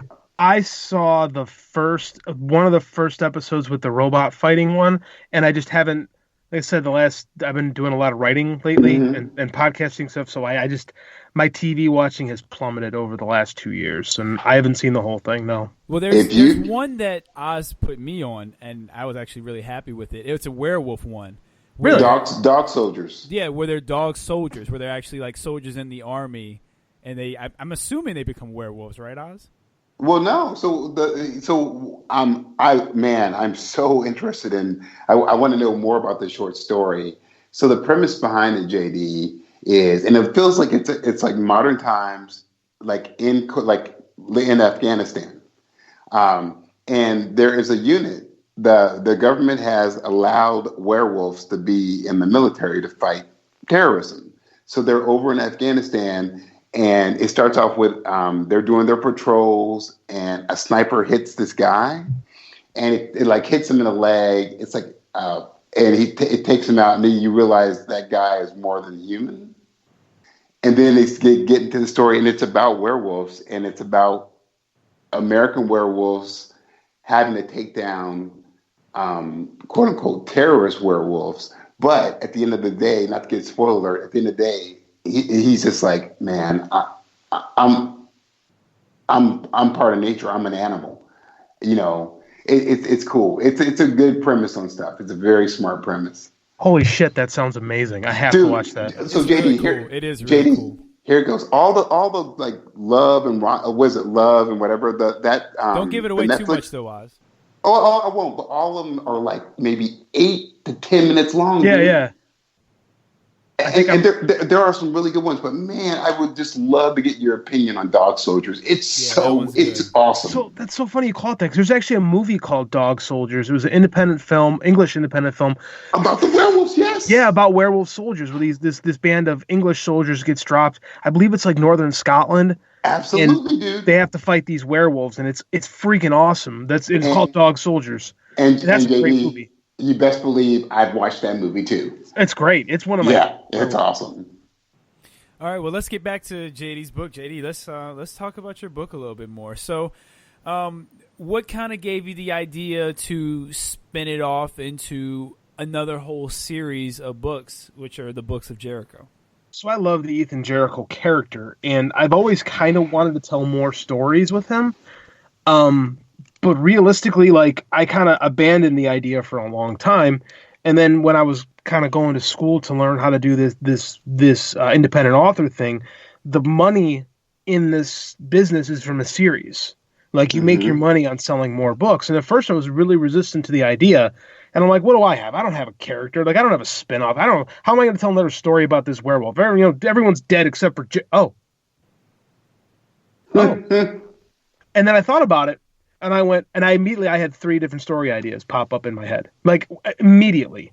And I went, okay. My initial idea was, it's Kolchak the Night Stalker with a dude with a gun. And then I reformed it. I'm like, because like I said, you respond to Kolchak the Night Stalker. If I say it to most people, they go, what are you talking about? So I take the show that was influenced by Kolchak the Night Stalker. I say it's the X-Files with John Wick. So this Jericho character is I say he works in private security, like he has some type of a shadowed military background, but now he kind of works freelance, and he's like this Ronin samurai who kind of does work for the highest bidder, but he'll only work for a cause that he finds justified, and he winds up getting himself involved in these cases with not always monsters, but just like with a dark turn to them. Like in the first spin-off book is a novella called Conspiracy Theory that it's about a high-powered DC lobbyist. His son gets murdered, and this right-wing internet conspiracy show gets a hold of it, and they make up all kinds of crap about it, and the guy becomes a target. So he hires Ethan Jericho to kind of quiet this guy up, and then Jericho digs in and discovers that this DC lobbyist is doing an illegal fracking operation in Minnesota tribal lands because he's actually one of the underground lizard people. That's so good. Yeah, and it's literally Jericho. The guy and his wife are literally underground lizard people, and Jericho fights against his own clients. So I mean, it's stuff like that. In the book I'm finishing up now, it's called The Devil's Prayer. You guys familiar with the Devil's Bible? Oh yeah. Yes, this is a real thing. It's a giant book. That's the legend of the Devil's Bible is this monk was given one night to complete this Bible, and in order to do it, legend says he sold his soul to Satan, and the devil created this. Not only is it the Bible, but it's all these famous works of antiquity, and right on the cover is a giant picture of the devil. This is a real thing, and 67 pages are lost from it. And Jericho comes in contact with these 67 pages, and he's trying to find out what's on it, while 2 different groups are hunting for these pages. So it becomes more of like an Indiana Jones style adventure in that one.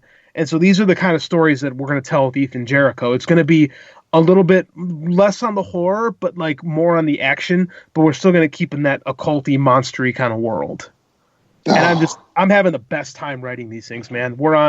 I'm in the process. I'm editing the third one, and I'm going to start editing the 4th one again. And then when those are done, we're going to start cracking on the 5th one. So and they're all different. We've created a bunch of characters. Some of the characters that did make it out of Harvest Moon do come back as recurring characters. So we've got a nice little world established. And they've been really well reviewed. Like, we've got Conspiracy Theories out now. It's only $1 on Amazon, or you can get it for free by joining my email list. Mm-hmm. So, like I said, I'm really happy with these stories. I really like telling them. And if I do nothing but write Ethan Jericho books for the next 20 years, I'll be super happy about it. That's really cool, and that's taken off of like a Kolchak, man. I used to just live as a little kid to be able to catch a glimpse of those on reruns, Yeah, me too. Yeah, they totally had the biggest influence whatsoever, because it's just like, and this guy was just like, so Regular Scott, he was just a on the beat reporter, but he was always involved in these paranormal capers. Yeah, It's from back in the TV days where you'd have like the story of the week and everything kind of wrapped up in an hour, but everything went back to these monster type stories, and it was way ahead of its time, like too ahead. Absolutely. Like in the late 70s or mid 70s, it just had a hard time finding an audience. But I think if it was around today, it would be super popular. If Netflix or Amazon or anybody picked that up and revamped it, it would be a hit, dude. Yes, I agree. No, actually, I take that back. I hope they don't do that, and I wish they would do that with your character. I was thinking that, and I kept my mouth shut. My God's going to sound really pandery if I say that out loud, but I'm glad you did. No, this is the opportunity to do all that. JD, let me help you. Your character should be on TV. Well, that'd be nice. It'd be nice to make some money. I don't do this stuff to want to be in film. I walked away from film. Someone were to want to buy something off me and cut me a nice check, I got no problem with that. Mm-hmm. But in the meantime, I'm just going to focus on writing my books. Keep writing. Let me ask you this, JD. While we're talking about, kind of adapting it to a film or TV series, let's say that you were given the option, would you adapt the Books of Jericho as themselves to a TV series, or would you kind of start it with a Harvest Moon movie? I think it would work better with a Harvest Moon movie, and then you'd take whoever plays Jericho and spin it off into his own show. I think it would just work better that way. Okay. But you don't have to. You could always just pick it up. That's why Conspiracy Theory isn't a sequel to Harvest Moon. It's more of a parallel story. It's just another Ethan Jericho story. So you could never read Harvest Moon and pick up Conspiracy Theory and not know anything's missing. Okay. So you could do that. I did that on purpose in case, some people don't dig the idea of a werewolf story, which is fine. So I had to create another story that was closer to the genre that Jericho was going to play in. So they're not dependent upon each other. That's very cool. Yeah, no, I think it's great to have two artists on the line. Like, Oz does a lot of work behind the camera. You're doing a lot of work as far as pen and paper go, and it's really cool just to hear how you two kind of interact and how you break things down and kind of the science behind what you do and why you do it and how you go about it. It's a really cool thing to kind of dive into from both perspectives, and to hear you two interacting about it. It's a really cool conversation. Go ahead, Oz. Thanks, JD. And I want to say this. I can't stress enough, and I mainly probably say it to myself more than to our listeners, is that just even from JD's experience, man, it's just like you just, it's not a one-hit wonder. You're doing stuff to build momentum behind you. Because a one-hit wonder is just a thing that doesn't exist. Like, I like to joke about, you go to these festivals, these festivals, and you have the band that had the one hit that's playing. Like, from suburban Chicago, I can't tell you how many carnivals I've been to where Survivor is playing. Right. And I love Eye of the Tiger, don't get me wrong, but I've seen those guys at every little carnival in town, like around. Right. I don't want to be that guy, and like I can't. Like, if this is the life that I want, I can't afford to be that guy. Right. So, you keep going. Yeah. You keep steady moving, man. And like, I like again, JD, just too many kudos to you. Like, when there's like one avenue that stopped, you went another way. You just didn't let it go. It's good. That's the way we're supposed to be as a human being, by the way. I'm too dumb to quit. Yeah. What do they say? Too stupid to quit. Yeah, that's the athlete. My college wrestling coach told me that once. He's like, "You're too dumb to know when to just give up." And I kind of said, "Fuck you," but he was right. Yeah. Hey, that's the athlete in you, though. Like whenever, when we get knocked down, like our first thing is like, all right, well, if you knock me down, I definitely got to get back up and get you back. Like it's like I have to beat you type mentality. Wait, right. You know the Buddhist. There's that old alleged Buddhist like kind of proverb that says, "Fall down 6 times, get up 7." Yeah, and I'm a firm believer in that. And it's one of those like I don't want to be a normal person. When I say that, like I can't do the 9 to 5 thing. I've tried, and I'm not very good at it. Like I offer nothing to this world if I'm not doing something creative. Like I suck with my hands. Yes. Like I'm not very good at math. Like it's just what I'm really good at doing is wrestling and being creative. So it's all about. It's a lot of work, but I like it, and this is what I have to do. Like I might not be the most talented guy in the world, but I'll outgrind anybody. Hey, and and there are some people that were made, in respect to for all the workers. There's some people that were meant to be cubicle people, and that were meant to do their thing like that. That were meant to do the 9 to 5. I'm right there with you, man. I can't do it. But I mean, it's only because I have done it before, and I know that's just not for me. So, me too. And it's very important for people to know what's not for them. I spent 2 years editing monster truck TV commercials in a cubicle, and money was all right. It was nice to have stability, but I mean, like, it was just, the money wasn't super all right, and it was just super unfulfilling. Yeah, and I feed your soul. Yeah, it just wasn't for me, and luckily my wife's really supportive, and I freelance to make a living, and we do all right, and it's all about taking that next step and really making this stuff click. Yeah, man. Go ahead, Sam. Well, we talk about how, especially like the three of us, we do a lot of critiquing things, ideas and movies, and TV shows, comics.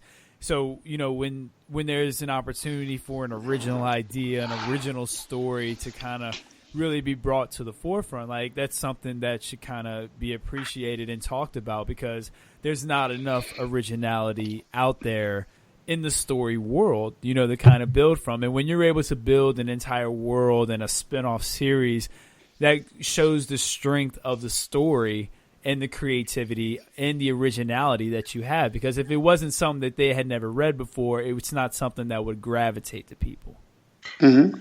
I appreciate that. I mean, I'm not changing the world. Like, I'm telling monster stories, and I like monster stories. So, and that's the fun part about doing this, is I can take, like in Harvest Moon, we play with the werewolf lore a lot, and I'm not reinventing the wheel on this.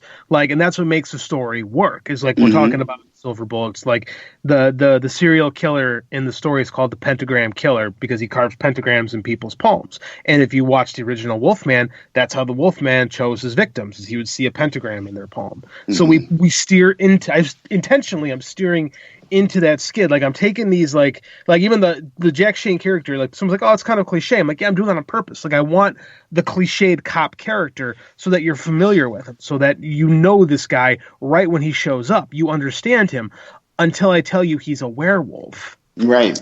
And then it turns it on its head. Like, that's what I wanted. I wanted to do like a Michael Mann movie that turns into a monster movie. Like, that was my vision when I created this idea. So I mean, like, it's totally playing in ballparks that should be familiar, but then doing something unique with them. Like Conspiracy Theory, it's a political thriller with the underground lizard people. I love that.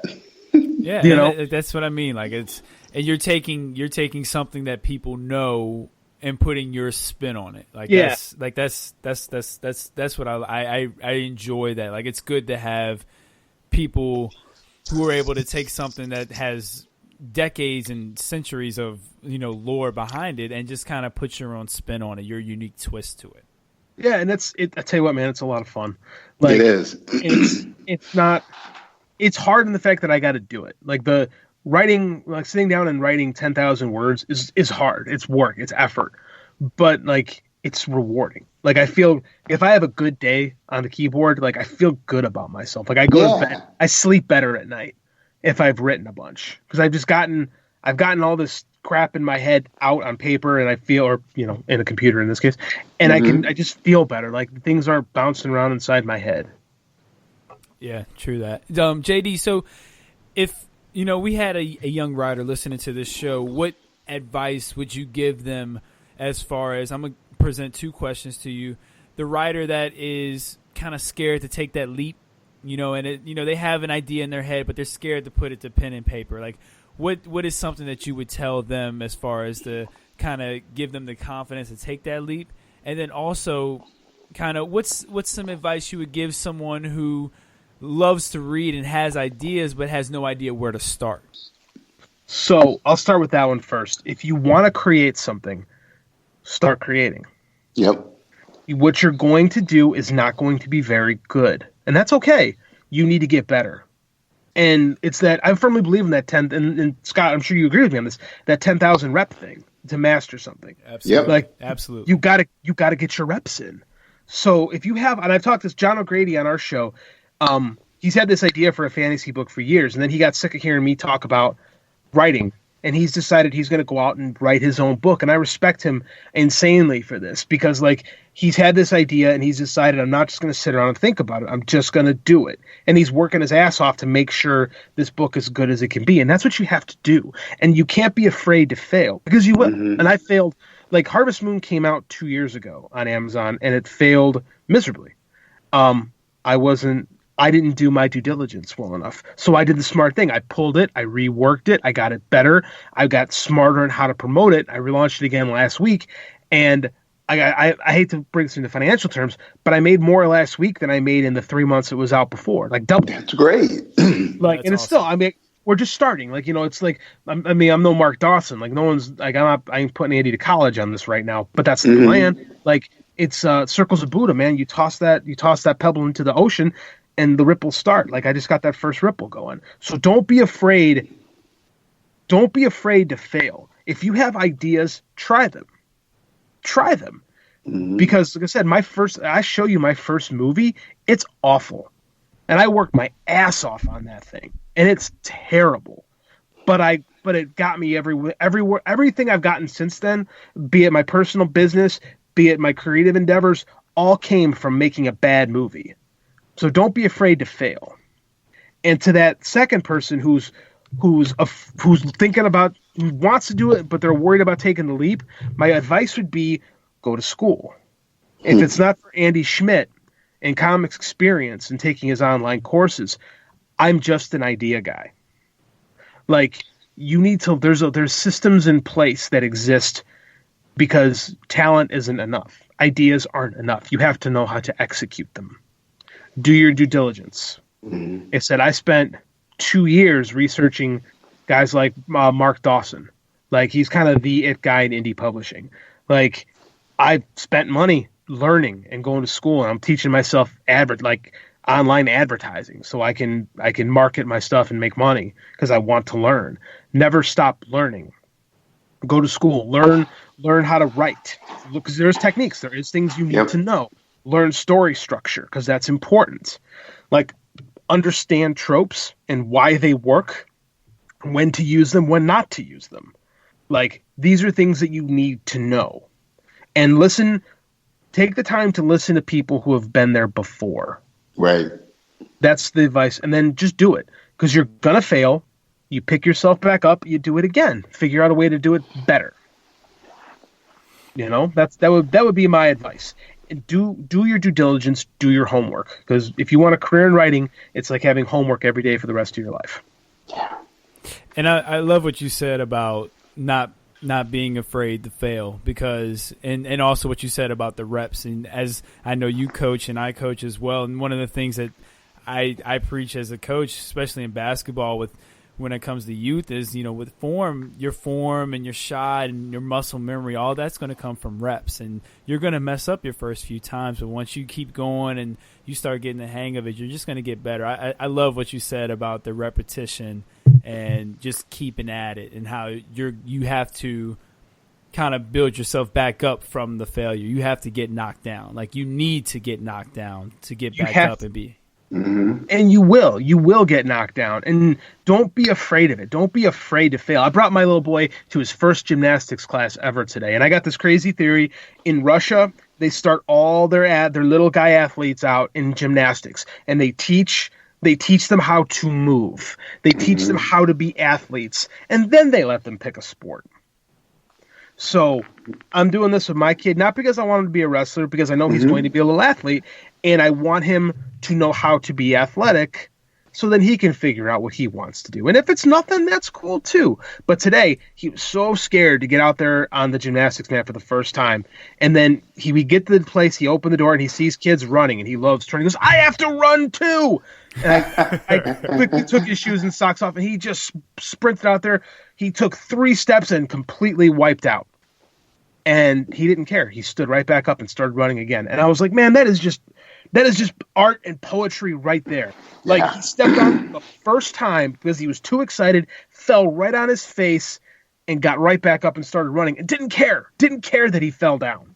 Like, he just got up and started running. And I was like thinking, man, if I could just keep him with that sense of wonder and attacking the world with that kind of passion, he's going to be all right in life. Absolutely. Yeah. Absolutely. It's true. JD, tell everyone where they can find your book and what books you have out right now. So right now we've got 3 books out. I've got my first book, Hawk Hollow, which is kind of what I used to kind of lure everybody into my website last year. I'm pulling it. I'm doing a nice little revamp with it for when Halloween comes up. Harvest Moon is the big one, the one that just hit last week.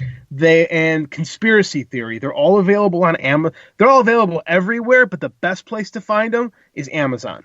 You just go in there. You can either search my name, JD Oliva, or look them up by the titles. Harvest Moon, Conspiracy Theory, or Hawk Hollow. And 2 of the books there, Hawk Hollow and Conspiracy Theory, are only $1. Harvest Moon's longer. It's going to cost you more. But they're good books. What's Hawk Hollow about?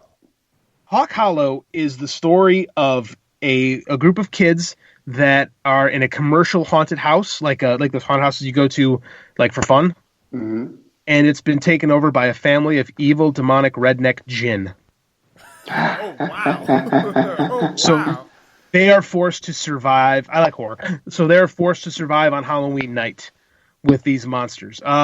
It's kind of like, looking back on it, it's a little Stephen King influence. But if you dig like Stranger Things and It, like that is a story I'm super proud of. I told kind of the background of it today when I lost my buddy Matt Jordan. Yeah. He was a fantastic artist on it. It would have been a hell of a comic book. I forgot to mention this part. We got an offer a week after he died. Oh. Wow. We got an offer from a publisher a week after he died, and I had to tell him, I'm sorry, I can't do this. My artist is no longer with us. So that book, that's my first novel. It's the most emotional one I have. Yeah. Because that was me working through depression. And I came out the other side better. And loss too, man. That's amazing. Yeah, that's amazing. And that's what the book is about too. I mean, like, it's about a kids. It's about a family, and who's trying to repair itself after the loss of a parent. So, but it's also about monsters and families. So that's Hawk Hollow. That's a great one. Come Halloween, I'm going to be going all in with a big promotion on that on Amazon and Facebook. So I'm sure you'll see it somewhere. Like those are my 3 books, and then in October we're going to be launching The Devil's Prayer. That will come out, and then The Nightcrawler will hit the stands in November. And I'm hoping that Snowblind, book 5, will hit in January. And those are the Books of Jericho, right? Those are the Books of Jericho. Conspiracy Theory, Devil's Prayer, Nightcrawler, and Snowblind are the first 4 in the Books of Jericho. Wow. What's Snowblind about? So Jericho is on. I don't want to because this is important. I don't want to tell you how he gets there. Yeah, he's captured by the FBI, and to plot his own escape, he basically blows up the plane he's in. They crash land in the the northern mountains of Canada, and him and an FBI agent are on the run against the Wendigo. Love it. Love it. Don't be having to give away spoilers, man. No. I just asked for very broad strokes. That's to lure them in. To lure them in. Right. That's not written yet. Work starts on that one at the end of the month. Yeah, gotta lure them in, man. Because I love it all, JD. Sure. But that's gonna be a fun one to write, because we introduced the FBI agent in the book in the Nightcrawler that comes before that, and that's a fun character that I enjoyed writing last time out. So yeah, man, I like these books, and Jericho he's an anti-hero. He's a bad guy who's trying to become a good guy, and failing a lot along the way, but he's trying. As we all do. Yeah, it's a nice little metaphor on life. We fight our personal demons. His just happen to actually be demons. I love it. So good. Oz, do you have any other questions for JD about his books? No, I'm just looking forward to them. Awesome. Okay. So definitely check out JD. Check out his books, Harvest Moon, the Books of Jericho. Like you said, you can find them on Amazon. That's the best place to find them. Definitely check those out. Shout out to Superhero Speaks, the podcast that he is a part of as well. Shout out John and David, two great guys. And I do hear you rooting John on your podcast, keeping him motivated and stuff. It's hard, man. You need a support system if you're going to be a writer. If my wife is the most loving, supportive person in the world, she should have killed me years ago, and she's still around. So I mean, it's if That's I a can good help woman someone right there. It's a phenomenal woman. Like if I can cheer someone on the way she's cheered me on, then I owe it to the world. Jeez, that's awesome. Yeah, it is. All right.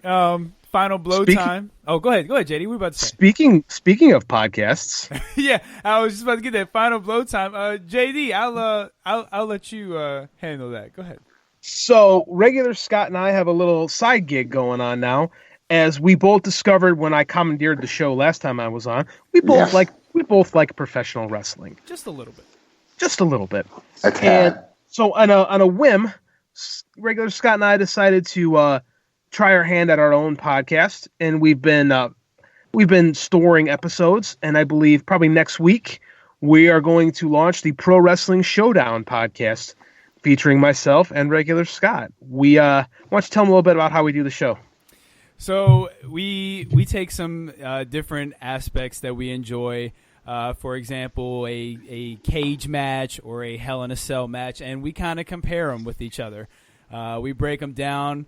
He gives his perspective on one, I give mine on the other. It's almost like we're presenting our case to the jury, which will end up being the audience. We go over news. We play One's Gotta Go. And we just have a really good conversation about wrestling. And, you know, the chemistry is just, it's very easy. It's an easy conversation. And I think it's something that even you, Oz, would enjoy. As a non-wrestling fan, I think it's something that even you would enjoy. It was a very easy conversation, which made the decision a lot easier. So, yeah, like JD said, we have that coming probably in the next week or so. So keep an eye out for that. Yeah, what's it called again? The Pro Wrestling Showdown, and it's the two of us. What I like about what Scott and I have is that he's a fan, and he talks about things like the way a normal human being would see them, where I am a pretentious, overly critical writer, and I have to look at things and read through subtext and see things that probably aren't there and sound like a crazy person. So we have a really good, I think Scott's right, we have a really good banter back and forth between us, and I think it's very unique in a crowded space. I think we found a nice little niche for us. I think that's been the most important thing, is that it's something that is different, which is like our show we have, Oz. You know, we had to find kind of a niche, find something that was a little different than what you would hear. And I think, you know, this the Pro Wrestling Showdown, I think it presents that. You know, I'm a WWE guy. You know, I that's my company. I support them 100%. I love wrestling first, but I'm a WWE guy, and JD is not so much a WWE guy as I am. So it presents a really good contrast, you know, because we both enjoy wrestling. There's just different elements that we each enjoy. It kind of like yourself and I, Oz. So it presents a very good contrast. Right. I'm pretentious, so I don't. Wait. So am I the pretentious one on this show? I didn't say that. That was not my words. Hold on. Hey, look, I didn't say it either. Oh God, wait! I just said it. Okay, Yeah, fine. All right, you it's said that. fine. So, yeah, you know, I figured there was no better place to kind of make the announcement than on this show where the birth of the Pro Wrestling Showdown kind of got started. So, in actuality, Oz, this is all because of you. Yeah. Well, This is your fault. Yeah, this is your fault. You know, and on a similar note, actually, there is no similar. I have not been talking to Black Mass. I'm not going to be part of that at all. Oh, dude, they didn't recruit you for their 12th man? They know it was actually they're thinking of recruiting me for their 15th man. Oh, okay. You didn't round out the roster. Well, the way that we had worked it out is that I would be able to be on in 2025.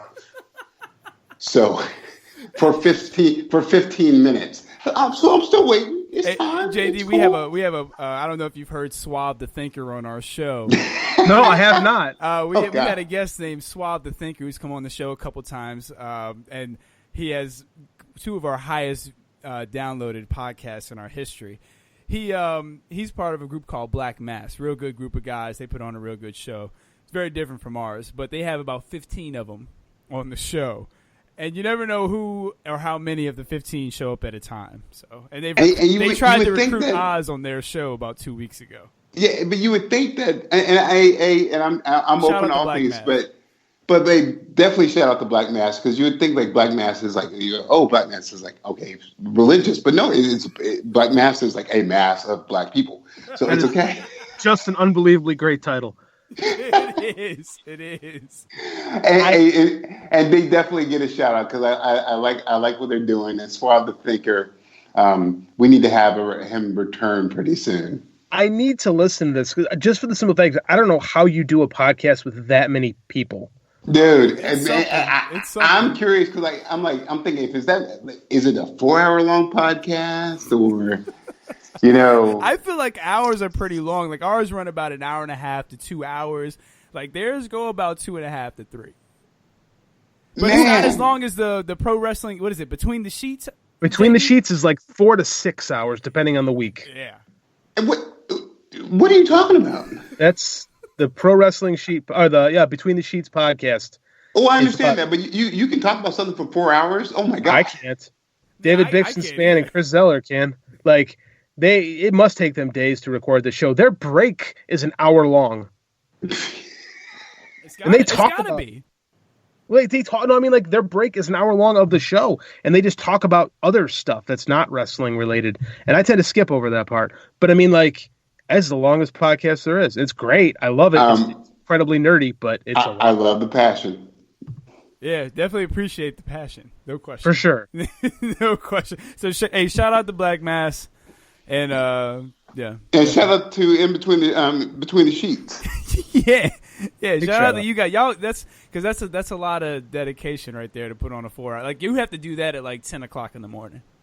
Yeah, because if I was on that, I would definitely be in the sheets like sleeping.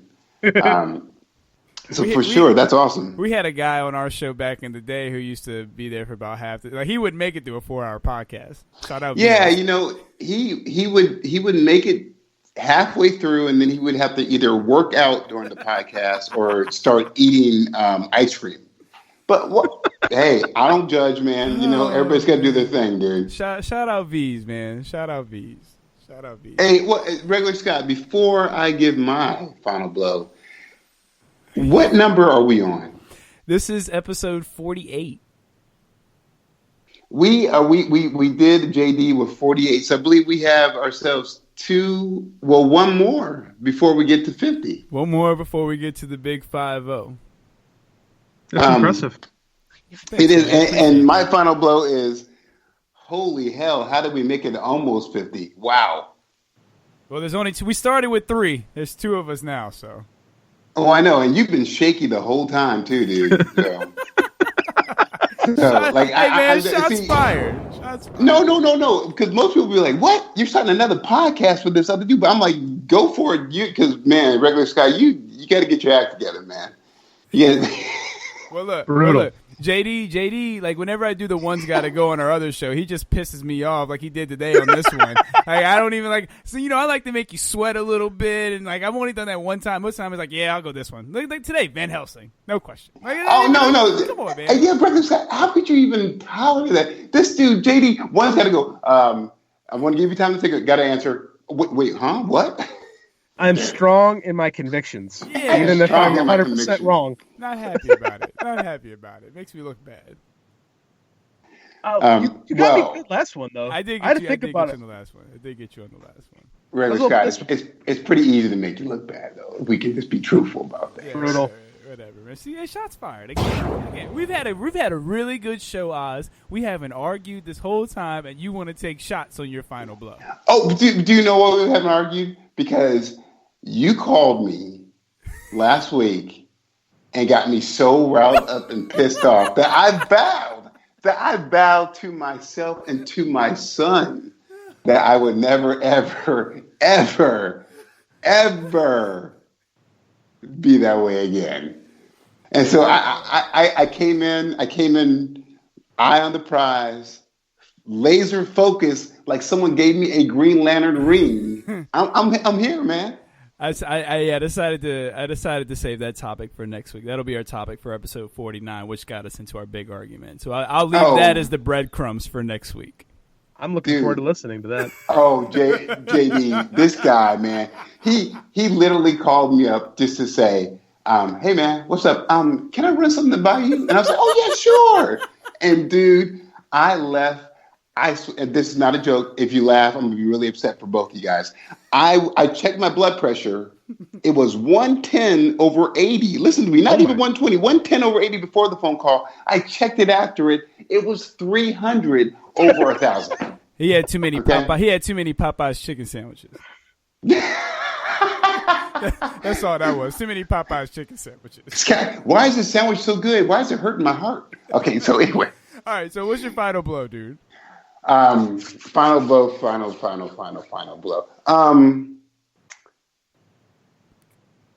There's a show. Well, no, because I'm going to start a show. And I've been watching Carnival Row, which I've been telling you guys about, which is like it's good. It's worth the watch. There's another show. It's similar to Lock and Key. This comic book, and it's also similar to this other short-lived show where not the keys, but the objects have like supernatural abilities and this stuff. Unfortunately, I blanked out on the name because I've been geeking out, but that's the new subject I'm going to be talking about in the next couple of shows. So be prepared. And regular Scott, we got to cover Titans too, my friend. We will definitely cover. We'll be 3 episodes in, so we'll definitely cover Titans next week. For my final blow, I just want to say thank you again to JD for coming on. Definitely check out his book, Harvest Moon. It has been getting a lot of good reviews. Yeah, I've been seeing it on Facebook and just people giving him all kinds of good reviews. So definitely check that out on Amazon. Check out Superhero Speaks, which is a podcast that he is also a part of. Shout out to David and John. Also check out the Pro Wrestling Showdown, which is a podcast myself and JD will be doing on wrestling. If you enjoy the wrestling banter we had a few episodes back, you will absolutely love what we talk about on this show. Bring a lot of different perspectives. The war on Wednesday nights is about to start between AEW and NXT. NXT threw out the first shots. I will definitely be covering that. Oh, yeah. It was a stiff shot. Very stiff shot. I loved it. And little things like Roderick Strong putting people in the walls of Jericho, V-triggers being thrown. That was intentional. But I'll leave that for. I don't want to take over this show. I don't want to. No. You can. I was just about to go get some ice cream and Oreo cookies myself. Start working out, right? Yeah. Yeah, right. True that. But again, definitely check out everything JD is working on. JD, we appreciate you being on, man. It's always a blast having you. I can't thank you enough for having me on again, man. You guys are awesome. I so enjoy talking with you guys. It's easy. It's awesome. You guys run a great show. I listen every week. It's a blast, man. Thank you. Well, JD, let me tell you this. The pleasure is ours, and, man, just keep doing what you're doing. Thanks, man. And for us, we're going to keep supporting. So Thank you. I really appreciate that. We'll have you back on whenever you have the next couple books come out. We'll have you back on. We'll talk about those because I'm not a big book guy, but this is something that even I have. It intrigues me, and I'm not a book person, but this is something that I'm intrigued by. Oz has already told me I need to check it out as well. So thank you. Yeah, this is definitely something that we will revisit again. Hey, without doing spoiler alerts for the book, let me just say this: you need to come with the proper weapons and stuff when you're battling a werewolf. So all I gotta say is that, okay? So they come. Touche. Check us out again on iTunes, Spreaker, Radio Public. No more Podcoin. Sad day for Podcoin, but that's I know that's weird. Yeah, sad day for Podcoin. But check us out anywhere you download your podcast. Like, subscribe, give us 5-star reviews. You can follow us on Twitter at NeedForMarvelVsDC. Email us at NeedForMarvelVsDC@GoToFileLife.com if you want any questions read. Oz, tell everyone we'll talk to them next time. Hey, everybody, if you got a couple dollars, you heard JD, go to Amazon and buy some books, dude. Definitely. Reading is fundamental. And along those lines, peace and chicken grease. And y'all have a good time because we're going to have a good time until we talk to y'all next time. Peace. That was great. Thanks for being on. That was awesome. Oh, thank you. Hey, Siri. Hey, how may I help you? Play the Relationship Status Podcast. Playing the Relationship Status Podcast. I would ask them, like, what are you doing? Where are you going with this? What are you trying? And he really didn't have, like, a real answer. Okay. So I didn't feel like we were going to be compatible later on down the line. I think that goes back to something I've often heard and think myself, that men date women thinking they're never going to change. And women date men thinking that they can change them. Relationship Status. New episode every Monday at 12 noon on Defy Life Network.